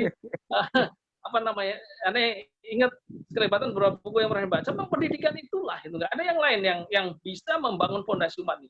Maka secara pribadi salah satu cita-citanya adalah membangun pondok pesantren, meskipun akhirnya kan Anda belajar Anda bukan orang pertanian gitu ya. Maka anak-anak sekarang yang pengen kader sebagai ulama, insya Allah Anda berharap mohon Amin, doanya nih amin. Amin. baru dapat 18 juz hafalan Quran. Persingkat Pak Ahmad mungkin. Amin. Dipersingkat, kawan-kawan banyak yang mau tanya juga. Pak Fadal. Oh iya, ya, betul. Ya, baik. Jadi Ustaz, Anda sih optimis bahwa ini akan kebangkitan ini atau kemenangan ini kalau Quran sudah 90 tahun, insya Allah nggak lama lagi lah gitu. Insya Allah, insya Allah. Masya Allah. Amin, Masya amin. Allah. Kita memang Amin. harus benar-benar bergerak gitu ya. Apa yang bisa kita lakukan gitu. Anda termasuk orang nggak pintar membina, nggak pintar apa, tapi anak-anak siapkan insya Allah. Anda akan dirikan lembaga. Target Anda itu dulu waktu pulang kampung mahasiswa itu ketika dengan pondok pesantren, Anda bisa dirikan tuh satu desa, satu ulama desa, satu ulama kampung aja lah, pendidik di Masya Allah. satu kampung di Lampung Timur itu. Lampung Timur nggak ada di begal lah. Ya, Bu. Kampung Anda harus begal, Ustaz. Bung Mega. Makanya Anda nggak mampu mungkin. Anak-anak yang disiapkan. Ya udah nggak selesai anak-anak itu. Ya, Insya Allah. Amin lah. pendidikan. Muafak insya Allah. Muafak Itu, insya Allah. dan ini yang harus betul-betul kita persiapkan. Jadi apa namanya sekarang pendidikan yang tingkat kota SD, IT segala macam sudah nih. Yang di kampung belum ada, Ustaz. Kayak pondok pesantren ala kampung itu harus kita support ya. TPA di kampung nih itu ladang sebenarnya, tapi nggak ada yang katakanlah cuma ngajarin alif bata saja gitu ya. Tapi, kan cuma nggak berapa nggak cuma alif bata gitu loh. Nah, gitu ada Ustaz tadi, makanya Ustaz itu ya itu lapangan masih luas di pendidikan ini di kampung-kampung di mana-mana gitu ya. Dan ini insya Allah tantangan kita semua. Wallahu a'lam bishawab. Afrizal, Anda percepat. Anda pengen banyak lagi sih. Iya, ini banyak yang mau nanya Pak Ahmad. Oleh itu, silakan. Salah. Iyalah. Apa tadi? Community apa? Sirah Nabawiyah. Sirah community. Ya, di antara buku-buku yang Anda punya emang lengkap Sirah Nabawiyah, Ustaz. Ada 4 atau 5 judul dari itu. Ya. Ya, Masya Allah. Udah banyak itu kalau ini. Saya di perpustakaan ada 120 judul buku sirah. Nah, Cuma baru 5 pengen. Gak apa-apa, khair insya Allah. Mulai aja. Hayakallah. Taufik insya Allah. baik. Jazakallah Pak Ahmad. Ini jadi pertanyaan apa cerita ini? Ya, gak apa-apa, cerita aja. Gak apa. Ya insya Allah, untuk semakin menguatkan aja. Gitu, karena kok nggak optimis? Optimis insya Allah. Baik. Jazakallah. Ustadz, ini ada pertanyaan dari chat ini dari Pak Musadin ya. Saya melihat negara Turki sudah mulai saat ini melakukan transformasi Islam dalam peradaban Islam. Saya melihat ini dimulai dari pimpinannya. Apakah Indonesia bisa atau dimungkinkan seperti itu, Ustadz? Padahal Ustadz. Sangat mungkin, kenapa enggak? Sangat mungkin. Indonesia itu kan bukan segelintir orang itu. Indonesia ini luas gitu, dan bidang-bidang yang bisa kita masuki ya tadi itu ya, menegaskan tadi Pak Ahmad itu memang pendidikan itu kan bidang yang luas sekali gitu. Kita memang dalam politik masih sangat-sangat sulit untuk bergerak gitu ya, karena ya tahulah inti dari politik kita sekarang itu kan kalau punya modal gede sih baru bisa main jalan, tapi kalau modalnya kecil ya susah ya. Sementara ekonomi tidak di tangan kita masalahnya kan. Ya. Kalau ekonomi di tangan kita, ya lihat aja pendekatan Rasulullah setelah Fatuh Mekah itu kan, setelah Fatuh Mekah di Jiranah itu, setelah Perang Hunain, kan tokoh-tokoh Mekah itu dikasih berapa? Paling tidak 100-150 ekor sampai 200 ekor unta itu. Coba. Karena ketika punya modal besar, memang pendekatan ini perlu. Cuman kan ekonomi nggak di tangan kita. Jadi sulit juga untuk bermain di level. Tapi kan ada bidang-bidang lain tadi seperti pendidikan itu sangat-sangat terbuka sekali gitu. Mereka tidak bisa tidak masuk juga mungkin terlalu jauh sampai ke situ karena ya beda dengan politik yang secara pragmatis jadi keuntungannya cepat. Tapi kalau pendidikan apa kan gitu. Nah itu maka kita harus concern aja di situ dengan toh kita sedang membenahi tubuh kita sendiri umat. Insya Allah menurut saya masih sangat-sangat memungkinkan. Jadi kalau Turki itu kan lama. Turki ini kan masalahnya pernah mengalami masalah yang sangat kondisi yang sangat ekstrim ya. Ya walaupun sebenarnya kalau kita bicara kita harus jujur. Periode khilafah Turki Utsmani itu di akhir-akhir itu juga udah kacau balau. Sultan Abdul Hamid itu hanya memang sosok beliaunya menghebat, tetapi sebenarnya kondisi umum Turkinya udah berat sekali. Sehingga katakanlah kalau boleh gitu ya ungkapan ini. Sultan Abdul Hamid itu orang hebat tapi di tengah kondisi yang tidak tepat gitu ya. Sehingga kemudian tidak menjadi ledakan besar gitu ya. kita hanya bisa mendapatkan jejak kehebatan pribadi seorang Sultan Abdul Hamid. Tetapi Turki Utsmaniyah sudah sekarat itu. Nah, kemudian ya artinya itu dengan begitu secara logis wajar kalau ambruk. Tapi kan lebih parahnya lagi kemudian disekulerkan oleh Mustafa Kamal kan. Nah, masalahnya ketika disekulerkan, itu kan Mustafa Kamal membangun narasi-narasi yang intinya ya menciptakan semacam ya halusinasi lah gitu tentang kebesaran Turki yang jauh lebih dari khilafah gitu ya. Artinya bisa setara dengan Eropa-Eropa yang sudah maju. Tapi kan 20 tahun, 30 tahun, 60 tahun, 70 tahun, rakyat Turki kan bosan juga. Mana sekularisasi itu? Ternyata lebih ambruk. Saya tahu persis tahun 90-an itu, mata uang lira itu nolnya itu bisa sampai 12 atau bisa sampai 10. Satu jadi 10 juta, 10 juta, 100 juta lira itu ada. Itu kan kacau betul ekonomi. Tapi kemudian ketika ekonomi Turki, bahasa awam itu kan bahasa ekonomi yang paling mudah.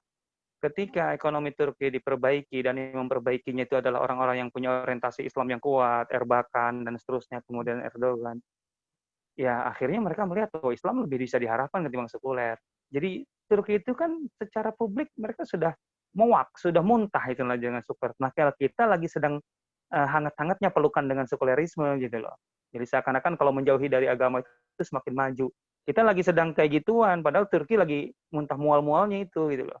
Makanya mereka lebih mudah disedot ke narasi, katakanlah bukan narasi ya, fenomena agama ya. Dan itu adalah satu upaya yang sangat luar biasa menurut saya dari sejak Erbakan sampai sekarang. Gitu ya. Ya kita harus kemudian itu membutuhkan pembuktian-pembuktian bahwa agama bukan sekedar narasi masjid gitu ya, tapi juga narasi publik. Dan itu memang lewat politik penting, tetapi bukan satu-satunya politik yang bisa kita masuki. Insya Allah. Lanjut Ustadz ya, nggak apa-apa ya, mumpung ini jarang-jarang ngisi di Lampung Ustadz. Ya, enggak, saya ngisi di Depok ini. Ustadz belum pernah ke Lampung kan ya? Pernah ke Lampung dulu. Pernah ya? Pernah. Ustadz ini ada Pak Hadi nih, Pak Hadi Suwarno. Tafadhol Pak Hadi, mau berbicara. Silakan Pak Hadi di unmute.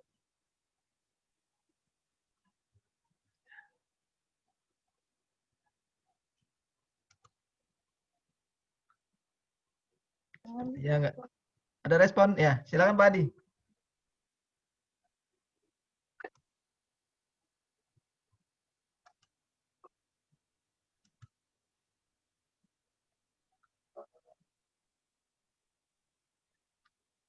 Belum masuk suaranya Pak Hadi. Kita selanjutnya aja ke Mas Juli ya. Juli, silakan. Di unmute suaranya, raise hand.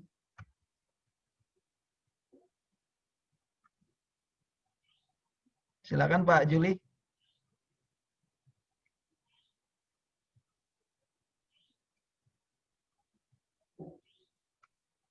Kalau tidak, saya bacakan ini ya, chat ini. Bismillah, dari Pak Afrizal.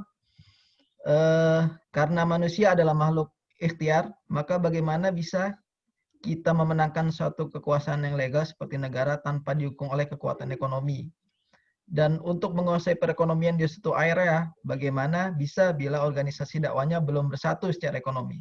Apakah kita ini betul-betul sudah terorganisir atau mengapa lembaga dakwah Islamiyah yang sudah ada ini masih kalah terorganisir dibandingkan organisasi kecil yang anti agama? Fadhol Ustaz. Wah, itu pertanyaan campuran itu. Masalah lapangannya juga besar itu. Saya mungkin kembali ke konsep aja ya, gitu, karena masalah lapangan saya kurang mengerti itu, apalagi di lingkungan tertentu. Begini, di bagian akhir di buku yang saya maksud tadi, buku yang saya sebut, yaitu Model Kebangkitan Umat Islam, itu di bab 6 itu, ada, ini bab yang sebenarnya bukan lagi bab pembahasan tentang, judul besarnya itu tentang kebangkitan generasi Salahuddin, tapi itu adalah semacam bab kesimpulan. Isinya pola-pola sejarah gitu. atau bahasa kita ibroh gitu. Ibroh yang dipetik dari perjalanan sejarah generasi Salahuddin itu, dan bagaimana kemudian itu bisa menjadi pola yang menginspirasi kita atau yang kemudian memudahkan kita untuk menariknya ke kontemporer, ini persoalan kontemporer gitu.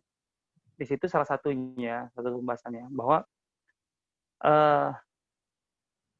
yang harus diperhatikan oleh semua kelompok yang sedang berjuang dalam hal ini untuk mendorong umat Islam gitu ya, yang berjuang untuk membangkitkan kembali dirinya atau membangkitkan peradabannya gitu. Maka dalam perjuangan itu mutlak harus memenuhi dua unsur gitu ya. Dan unsur ini harus saling mengisi gitu ya. Tidak boleh terpisah gitu. Bukan sekedar ada tetapi betul-betul terintegrasi. Yaitu yang disebut dengan al-ikhlas dengan as-shawab. Ikhlas itu artinya apa? Ya, ikhlasnya terkait dengan masalah niat, dengan masalah orientasi, benar-benar lillahi ta'ala.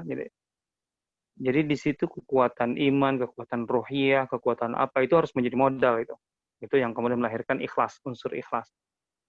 Tapi adanya unsur ikhlas, belum tentu kemudian menghasilkan suatu karya. Artinya belum tentu efektif. Gitu ya. Maka untuk betul-betul bisa efektif, produktif, gitu, melahirkan karya, ikhlas ini harus dibarengi dengan shawab. Shawab itu aspek tepat. Tepat itu dalam aspek tindakan, gitu ya.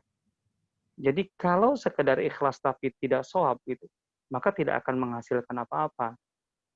Kalau tepat, gitu, tetapi tidak ikhlas, ya juga percuma, gitu ya. Artinya tidak akan diterima oleh Allah kan. Nah maka sekarang ini gitu ya, katakanlah Barat dengan peradabannya yang hasil karya itu luar biasa, mereka mengambil sisi shawabnya, tepatnya gitu ya, sisi efektifnya gitu ya, hasilnya ada gitu, walaupun bukan dalam arti dalam konsep sempurna gitu, tapi jelas mereka mengambil itu, cuman mereka kehilangan aspek ikhlasnya. Maka kalau tadi masalahnya adalah lembaga-lembaga dakwah ataupun komunitas-komunitas dakwah gitu, yang tentu saja pada dasarnya secara prinsip gitu ya, itu sangat menonjolkan aspek ikhlas gitu. Tapi kemudian kurang dalam aspek shawab, aspek tepatnya gitu. Ya memang kemudian hasilnya tidak akan seberapa. Akan dilibas terus oleh yang lain gitu, yang mementingkan aspek shawab tapi tidak punya keikhlasan. Sehingga kemudian kacau balau hasilnya. Fenomena sosialnya ancur-ancuran gitu. Orang bisa melahirkan pencapaian-pencapaian yang luar biasa gitu. Tapi kemudian dampaknya terhadap masyarakat, kehilangan berkah dan sebagainya. Ini yang dikhawatirkan dulu Umar bin Khattab. Umar bin Khattab itu kan seorang soleh yang luar biasa, seorang pemimpin yang hebat, kemudian karya-karyanya juga luar biasa sebagai, ya katakanlah, berhasil meruntuhkan Persia Romawi dan kemudian membuat Persia Romawi II, imperium itu menjadi satu dan kemudian memakmurkannya dalam waktu yang sangat singkat, itu kan nggak kebayang oleh siapapun. Di saat pasukannya masih bertempur, Umar itu sudah bagi-bagi duit. Kan kita mah nggak kebayang ya, negara itu nggak perang sekarang. Duit nggak ada. Oh, bayangan, perang aja enggak gitu. Untuk membangun aja infrastruktur kita ngutang. Itu kan artinya kemampuan manajemen ekonomi kita, negara kita hancur-hancuran dong. Tersedot apa gitu kekayaan negara ini. Umar itu membiayai perang dengan Romawi dan Persia, masih sisanya masih ada. Tapi sudah bisa membangun kota Kufah, Basrah, Fustat, kemudian bisa menghasilkan nilai kharaj yang sangat tinggi, kemudian membagi-bagikan devisa negara surplusnya kepada rakyat. Itu artinya kan luar biasa. Apa kata Umar dengan segala pencapaian itu? Yang aku takutkan apa? Kata Umar, Allahumma inni a'udzubika Allahumma inni ashku ilaika jaladal fajir wa ajzaz thiqah. Ya Allah, aku mengadukan padamu, aku takut sekali gitu maksudnya. Aku khawatirkan itu dua fenomena, jalad al-fajir wa ajzaz thiqah. Fajir itu adalah orang-orang yang pendosa gitu ya. Artinya hidupnya ngaco gitu. Tapi dia punya jalad. Jadi dia punya semacam kegigihan, kemudian kemampuan untuk bisa kemudian menghasilkan sesuatu yang terlihat oleh orang, karya. tapi dianya fajir, gitu, pendosa, gitu ya. Orang fajir tapi gigih dan kemudian prestisius. Sementara wa'ajaz siqah, ajiz siqah artinya orang yang baik, yang soleh siqah, tapi ajiz, tidak berdaya. Orang soleh, tidak produktif. Orang pendosa tapi kemudian prestisius. Itu yang ditakutkan Umar. Karena itu akan jadi fitnah. Orang soleh tidak berdaya, tidak produktif. Sementara orang pendosa gigih dan produktif, prestisius. Itu akan jadi fitnah. Sehingga orang, gak usah jadi orang baik-baik deh. Yang penting makan, kita bisa makan kenyang. Tuh, kalau dia yang memimpin mah, gak apa-apalah dia, nggak sholat juga. Kan ujung-ujungnya gitu. Jadi itu yang ditakutkan Umar. Maka harus ada gabungan antara ikhlas dengan shawab. Antara ikhlas dan ketepatan. Kalau pakai bahasa buku itu, Majid Kilani di bagian bab terakhirnya, bab 6. Silahkan baca aja bukunya. Iya. Kajiannya sudah sampai 5 Ustadz ya di YouTube ya, bab 5 ya. Ya sebagian, tapi itu singkat banget. Iya. Itu singkat banget itu. Silakan mungkin kawan-kawan yang mau simak kajian tentang buku Model Kebangkitan Umat Islam ini ada di YouTube di Teras PPA ya kalau nggak salah. Salah satunya ya. Ya. Ada yang tidak diupload sih sebenarnya udah lebih banyak, cuman ya lebih pelan-pelan gitu. Sudah berapa bulan itu kajian setiap minggu itu baru dimasuk bab 1. Masya Allah. Bab 2. Baik Ustadz, 2 pertanyaan terakhir mungkin ya. Ini dari Pak Yusuf. Tapadal, Pak Yusuf ini mau berbicara langsung. Assalamualaikum warahmatullahi wabarakatuh. Assalamualaikum warahmatullahi wabarakatuh. Izin bertanya, Ane Muhammad Isfa Soaf, kelas 12 SMA. Jadi kalau Masya Allah, masih SMA ini. Jadi tadi Ane nyimak bahwa kiat-kiat untuk memerdekakan umat itu selain dari pintu politis ada dari ekonomi dan pendidikan. Nah, bagaimana pandangan Ustadz tentang anak SMA yang lekat dengan dunia pendidikan, namun dia ingin berwirausaha, kemudian ingin mencari uang, namun pada akhirnya banyak kasus di mana mereka yang berjualan ini nilainya turun semua, nilai-nilai mata pelajaran turun. Jadi, apa pandangan Ustadz atau saran-saran dari Ustadz? Syukran, Ustadz. Ada Ustadz nih dari kaum muda ini. Masya Allah. Emang kita udah tua, kita juga masih muda. Cuman ya lahir duluan lebih dulu dikit aja. Iya.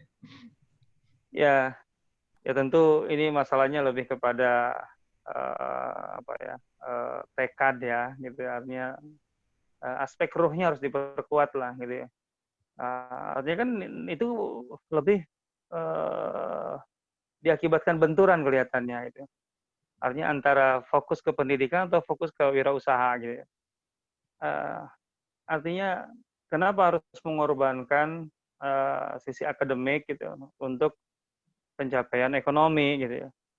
Sementara kan kalau pencapaian ekonomi sebenarnya kan di masa ini sebenarnya belum terlalu signifikan juga artinya gini, pendidikan itu mutlak sebagai dasar gitu ya. Sebagai dasar. Karena dengan pendidikan itu kan ya bagi kita pendidikan itu bukan sebagai alat ekonomi gitu ya. Tentu bagi muslim ya maksud saya. Walaupun dalam praktek pendidikan kita sekarang ya pendidikan itu adalah alat ekonomi intinya untuk memenuhi hajat investasi gitu ya. Investor gitu ya. Pendidikan kita kan sebenarnya adalah ya maksud saya ini bukan pandangan subjektif kita sebagai muslim, saya secara pribadi ya. Orang barat sendiri kan melihat itu. Martin Carnoy itu dalam bukunya kan menyebutkan bahwa itu adalah pendidikan sekarang itu adalah imperialism. Intinya penjajahan. Jadi pendidikan itu memang rekayasa atau ciptaan para investor, pemilik modal, bagaimana supaya investasi mereka itu bisa aman gitu. Maka mereka membutuhkan supply tenaga-tenaga yang betul-betul fresh dan seterusnya, sehingga mereka masuk ke pendidikan. Tentu kita memang tidak, karena itu bagian dari sistem, ya, kita tidak bisa menghindari itu secara 100% itu.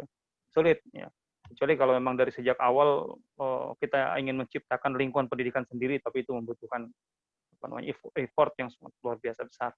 Tapi oke lah, artinya kita tidak bisa menghindar 100%, tapi kita jangan sampai mengikuti filosofi mereka atau filsafat pendidikan mereka. bagi kita pendidikan itu untuk melahirkan seorang manusia dalam arti yang sesungguhnya. Jadi pendidikan Rasulullah SAW itu kan aktivitasnya pendidikan sebenarnya. Ya. Di Mekah 100% aktivitas pendidikan. Baru di Madinah masuk ke aktivitas peradaban, artinya politik, ekonomi, dan seterusnya. Tapi kan tidak pernah menghilangkan pendidikan. Pendidikan sebagai asas, bahkan ada Darul Qurra, ada Suffah, dan semua aktivitas kaum muslimin itu aktivitas pelajaran dan pendidikan. Karena apapun yang menjadi aktivitas manusia, gitu, dasarnya ya harus ilmu. Gitu. Sehingga ilmu itulah yang bisa membingkai manusia dalam kerangka yang ideal sebagai manusia. Jadi pendidikan itu untuk itu. Maka kemudian jangan sampai, nah ini dia, barangkali mungkin saya, ini barangkali ya, ketika kita salah, atau generasi kita ini sekarang salah, saya sekolah itu kan ujung-ujungnya untuk kerja. Yang itu. Ya, kalau saya masuk di masa sekolah udah masuk dunia usaha dan sudah menghasilkan, ngapain sekolah? Toh, target terakhir dari sekolah itu adalah untuk mendapatkan penghasilan, ekonomi. Nah, sekarang saya sudah mulai bisnis, sudah dapat hasil, mendingan gak usah sekolah. Toh ujung-ujungnya juga ke situ. Itu karena mulai dari paradigma yang salah. Pendidikan bukan untuk itu. Pendidikan untuk melahirkan manusia, bukan untuk menjadikan manusia sebagai alat kerja atau alat ekonomi, tepatnya sebagai skrup kapitalis. Masya Allah. Pertanyaan terakhir Ustaz ya. Terakhir ini dari Pak Roberto ini. Ada 2 pertanyaan, cuman ya singkat-singkat aja. Yang pertama terkait bahwa manusia punya sifat bawaan menghamba, dari mana munculnya naluri memperbudak manusia lain, sehingga muncul kasus Fir'aun dan oknum-oknum yang mengklaim berkuasa. Yang kedua, mohon bisa dijelaskan sedikit, dijelaskan ulang tentang mencintai negara atau nasionalisme adalah bagian dari risalah Islam. Baik, kalau Ustaz. Yang kedua dulu, bahwa seorang Muslim itu tidak mungkin membenci tanah airnya, tidak mungkin merusak, karena ifsad itu adalah dalam Al-Quran semua tercela, itu sifatnya orang munafik. Wa idza qila lahum la tufsidu fil ardi, jika dalam surah Al-Baqarah di awal-awal itu, jika diingatkan orang-orang munafik itu, jangan membuat kerusakan di muka bumi. Orang munafik diingatkan dalam arti apa yang dilakukannya sudah dinilai oleh orang-orang beriman. Apa yang kamu lakukan itu bobotnya merusak. Qalu, orang-orang munafik itu membantah, innama nahnu muslihun, kami itu bukan merusak, tapi memperbaiki. Coba, itu orang munafik kerjanya merusak, tapi bagi dia memperbaiki gitu.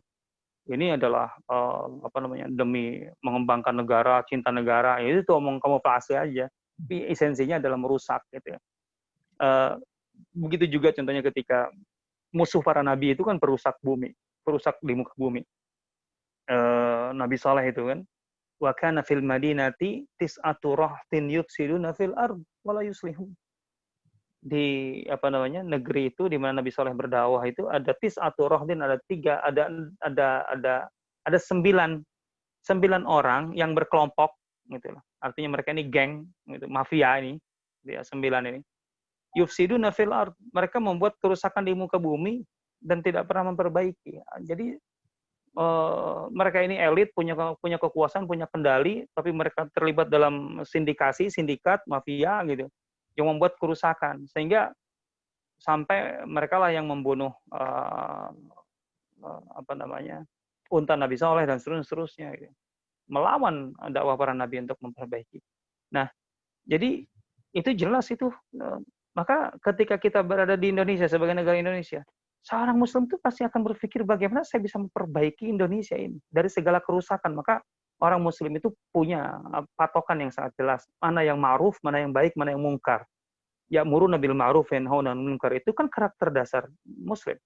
Kuntum khairu ummatin, ketika Allah memuji generasi awal Islam gitu, sebagai yang terbaik itu adalah karena apa? Ta'muruna bil ma'ruf, karena kalian menganjurkan yang baik-baik, wa tanhauna 'anil munkar, mencegah yang mungkar. Maka di situ terjadi islah, memperbaiki yang rusak, dan tidak mungkin merusak. Itu yang pertama tentang sifat apa tadi? menghamba. Kenapa masih ada orang yang memperbudak orang lain seperti Fir'aun? Al-Quran menjelaskan. Kenapa Fir'aun menjadi gitu? Kan ketika Nabi Musa diutus oleh Allah, idhaba dengan Nabi Harun ila Fir'auna innahu tagha. dia telah melampaui batas sebagai manusia. Gitu lah. Kan dalam Al-Quran kita bisa dapatkan manusia itu apa. Fir'aun itu kemudian melampaui batas itu. Jadi kalau air itu tagha itu lamma taghal ma'u kisah Nabi Nuh, itu kan air itu artinya sudah tidak lagi bisa ditampung di wadah yang normal. Artinya sudah melebihi kapasitasnya. Manusia tidak boleh sampai di situ. Tughyan itu kemudian tentu saja tughyan itu sangat erat dengan istikbar, mustakbirun. Gitu ya, orang-orang yang punya kesombongan.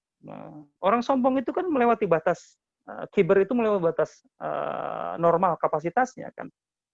Maka selalu ada fenomena dalam kehidupan ini yang digambarkan oleh Allah dalam istilah istikbar dengan istid'af gitu ya. Dan itu dua-duanya penyakit. Penyakit orang yang punya kelebihan, mau kelebihan kekuasaan, kelebihan kekayaan, kelebihan apapun, itu adalah kemudian jadi sombong, dan itu yang disebut dengan tughyan. Penyakit orang yang lemah gitu ya, yang lemah itu kemudian menjadi inferior, menjadi menikmati penindasan, menjadi bagian dari kezaliman. Makanya terkait dengan Fir'aun itu matching dengan rakyatnya. Jadi bukan hanya karena Fir'aunnya yang tughyan tadi, tagha itu, tapi rakyatnya juga ketika kemudian dizalimi oleh Fir'aun, itu menikmati kezaliman. Fastakhaffa qaumahum fa'ata'u. Fir'aun yang kayak gitu itu nggak pernah dituding-tuding kamu zalim, nggak pernah dikritik Fir'aun, malah kemudian diikuti, fa'ata'u. Maka Al-Quran mengatakan innahum kanu qauman fasiqin. Rakyatnya fasik. Fir'aunnya, oh ya sudah jadi itu. Maka jadilah kehancuran itu. Makanya Musa datang untuk itu. Untuk menurunkan Fir'aun dari tughyan, untuk mengangkat masyarakat yang punya penyakit inferior itu untuk punya kepercayaan diri, yaitu Bani Israel terutama, karena yang mustad'af itu. Maka dikeluarkan dari lingkungan Fir'aun untuk membangun kehidupan baru di Palestina. Tapi itu pun tidak mudah, karena masyarakatnya sudah terlalu lekat dengan dengan kelemahan itu, inferioritas itu, sehingga perlu digembleng dulu selama 40 tahun, 40 sana. Yatihuna fil ard 40 sana, 40 tahun di Sinai. Baru kemudian bisa masuk. Dan 40 tahun itu artinya apa? Generasi tua udah ditinggalin. Muncul generasi baru dong, 40 tahun. Gitu. Yang tua-tua itu susah memang. Makanya jangan terlalu berharap yang tua itu berubah. Gitu. Gembleng aja yang akan datang, yang 30 tahun, 40 tahun yang akan datang. Gitu lah. Itu fokus kita. Masya Allah. Taib. Berarti ini generasi muda ini harus terus dipupuk terus lah Ustaz ya. Iya harus, itu fokus kita justru. Taib. Baik, karena waktu sudah menunjukkan pukul 10 malam ya. Ini udah larut. Ya Allah, ini nggak berasa nih diskusinya. Jazakallah khair Ustaz atas. Waalaikumsalam, sama-sama. Ini sedikit informasi buat kawan-kawan yang ASN ya. Ada kegiatan webinar besok tentang temanya mensyukuri nikmat Allah Subhanahu wa taala dalam menapaki karir sebagai ASN.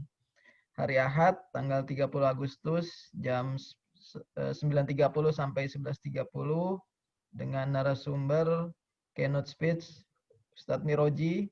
Ini Ustadz Miroji ada di sini juga, pembina Forsil Poroman Lampung. Kemudian narasumbernya Dwijo Muryono, Kepala Kantor Wilayah DJBC Sumatera Bagian Timur. Ada Pak Ahmad Rofik, wilayah bagian Papua. Dan juga ada Bapak Sidik Mulyono, Kadis Kominfo Kota Depok. Nah, Depok juga Ustaz. Moderatornya Pak Abeto. Pak Abeto juga ada di grup ini kayaknya. Ini silakan daftar, ada di live chat ya, yang mau daftar ASN, tafadhol. Dan juga bagi para peserta, jangan lupa isi form ininya ya, form absennya. Nanti ada evaluasi. Dan juga jangan lupa resumenya juga. Mungkin Ustadz ada closing statement Ustadz, sekitar 1 atau 2. Tafadhol. Udah banyak banget itu dari tadi. Kesimpulan sedikit Ustadz. Ya, saya ingin menguatkan di masalah risalah peradaban ya. Artinya risalah Islam adalah risalah peradaban.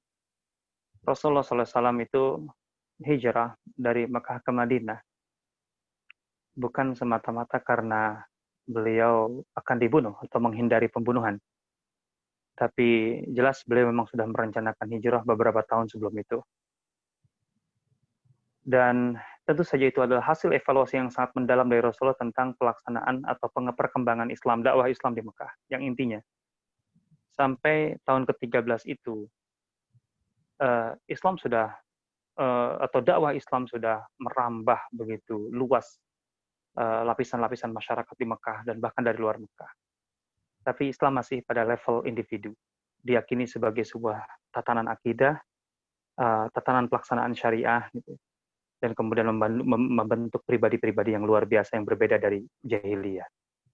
Tapi tentu itu bukan target akhir atau pencapaian akhir dari Islam. Islam harus menjadi satu fenomena. Islam harus terbaca menjadi sebuah kekuatan jamaah kolektif, bukan sekedar kekuatan atau keunggulan individu Abu Bakar, Umar, dan lain-lain. Maka itu yang dibutuhkan Rasulullah SAW adalah wadah yang mewadahi potensi-potensi yang unggul dari individu itu untuk menjadi atau melahirkan produk ataupun karya-karya kolektif. Maka lahirlah masyarakat Madinah, lahirlah yang disebut istilah muhajirin dan ansar, dan itu adalah istilah kolektif, bukan lagi individu. Tapi mereka yang datang dari luar Madinah adalah muhajirin, dan mereka yang membela orang-orang muhajirin adalah ansar. Dan dari situ lahirlah ummah, sebagaimana yang tertuang dalam piagam Madinah, al-muslimuna ummatun wahidatun min dunin nas. Umat Islam itu adalah satu entitas umat yang berbeda dari umat manapun. Artinya punya identitas yang khas. Itu yang diperlukan. Islam menjadi sebuah umat sehingga Islam terbaca sebagai sebuah karya kolektif. Dan dari situ maka akan terlihat dalam kekuatan politik, kekuatan ekonomi, kekuatan manajemen, kekuatan sosial, kekuatan dan seterusnya yang kemudian menjadikan Madinah dari sebuah kota kecil yang tidak terlalu berpengaruh di Hijaz kemudian menjadi kota yang diperhitungkan oleh dua imperium terbesar pada saat itu, Romawi sekaligus Persia, dalam kurang 10 tahun saja. Wallahu ta'ala alam. Baik, jazakallah, Masya Allah. Semoga kita lebih termotivasi lagi ya, dan juga kawan-kawan BDN ini menjadi pencetus lah, ataupun salah satu dari batu bata membangun peradaban ini, terutama khususnya di Lampung ini. Dan juga menjadi momentum kebangkitan umat yang nanti mungkin bisa jadi kita, ya berapa puluh tahun lagi mungkin ya, bisa terwujud gitu. Kita sebagai peletak dasarnya atau bagian dari batu batanya itu. Jazakallah khair Ustadz atas semoga nggak kapok ya, nanti kapan-kapan kita undang lagi Ustadz. Kalau mudah-mudahan cocok. Amin ya Allah. Baik Bapak-Bapak sekalian, karena waktu sudah larut, marilah kita akhiri Zoom meeting kita pada kesempatan malam hari ini dengan membaca hamdalah. Alhamdulillah. Dan doa kefatur majelis. Subhanakallahumma wa bihamdika asyhadu an la ilaha illa anta astaghfiruka wa atubu ilaik. Saya selaku host ataupun moderator mohon maaf apabila banyak kekurangan dan kesalahan. Semoga Allah mengampuni kita semua. Assalamualaikum warahmatullahi wabarakatuh. Waalaikumsalam warahmatullahi wabarakatuh. Syukran. Jazakallah. Waalaikumsalam. Waalaikumsalam warahmatullahi wabarakatuh. Jangan lupa absennya ya, diisi.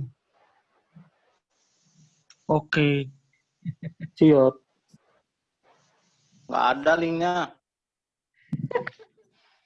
Linknya di chat, Pak. Di live chat, Pak. Kalau di chat nggak kelihatan lah, ketutup. Dibuka ininya. Kalau apalagi chatnya merah, nggak kelihatan lah. Hitam juga nggak kelihatan. Itu baru dikirim itu, Pak. Udah sikoh aja lah, ikut. Orang ngisi daftar hadir. Kalau nggak ngisi dia nggak hadir. Kayak anak SMA aja ngisi absen. Ulang lagi nanti kalau nggak ngisi absen. Gara-gara, Cuk. Tidak duduk. Oh, ada Pak Hermanto. Siapa Hermanto? Ngerian kalau udah ada orang kamar jenazah ini. Gara-gara ini. Mantau. Siapa Hermanto? Isi. Dikeluarin dari grup nanti. Ayo sob, mantau. Titip sih Pak. Aduh Bapak. Terus coba duduk. Ayo Sir. Ya, siap. Woi, Pak Hermanto. Salah dong. Mau dikeluarin dari grup itu. Pak Hermanto itu baru keluar dari kamar jenazah itu. Ya belum isi dulu, nanti dikurangi dari grup tuh. Itu gabung ya. Lumayan lah. Ya kawan kita ini.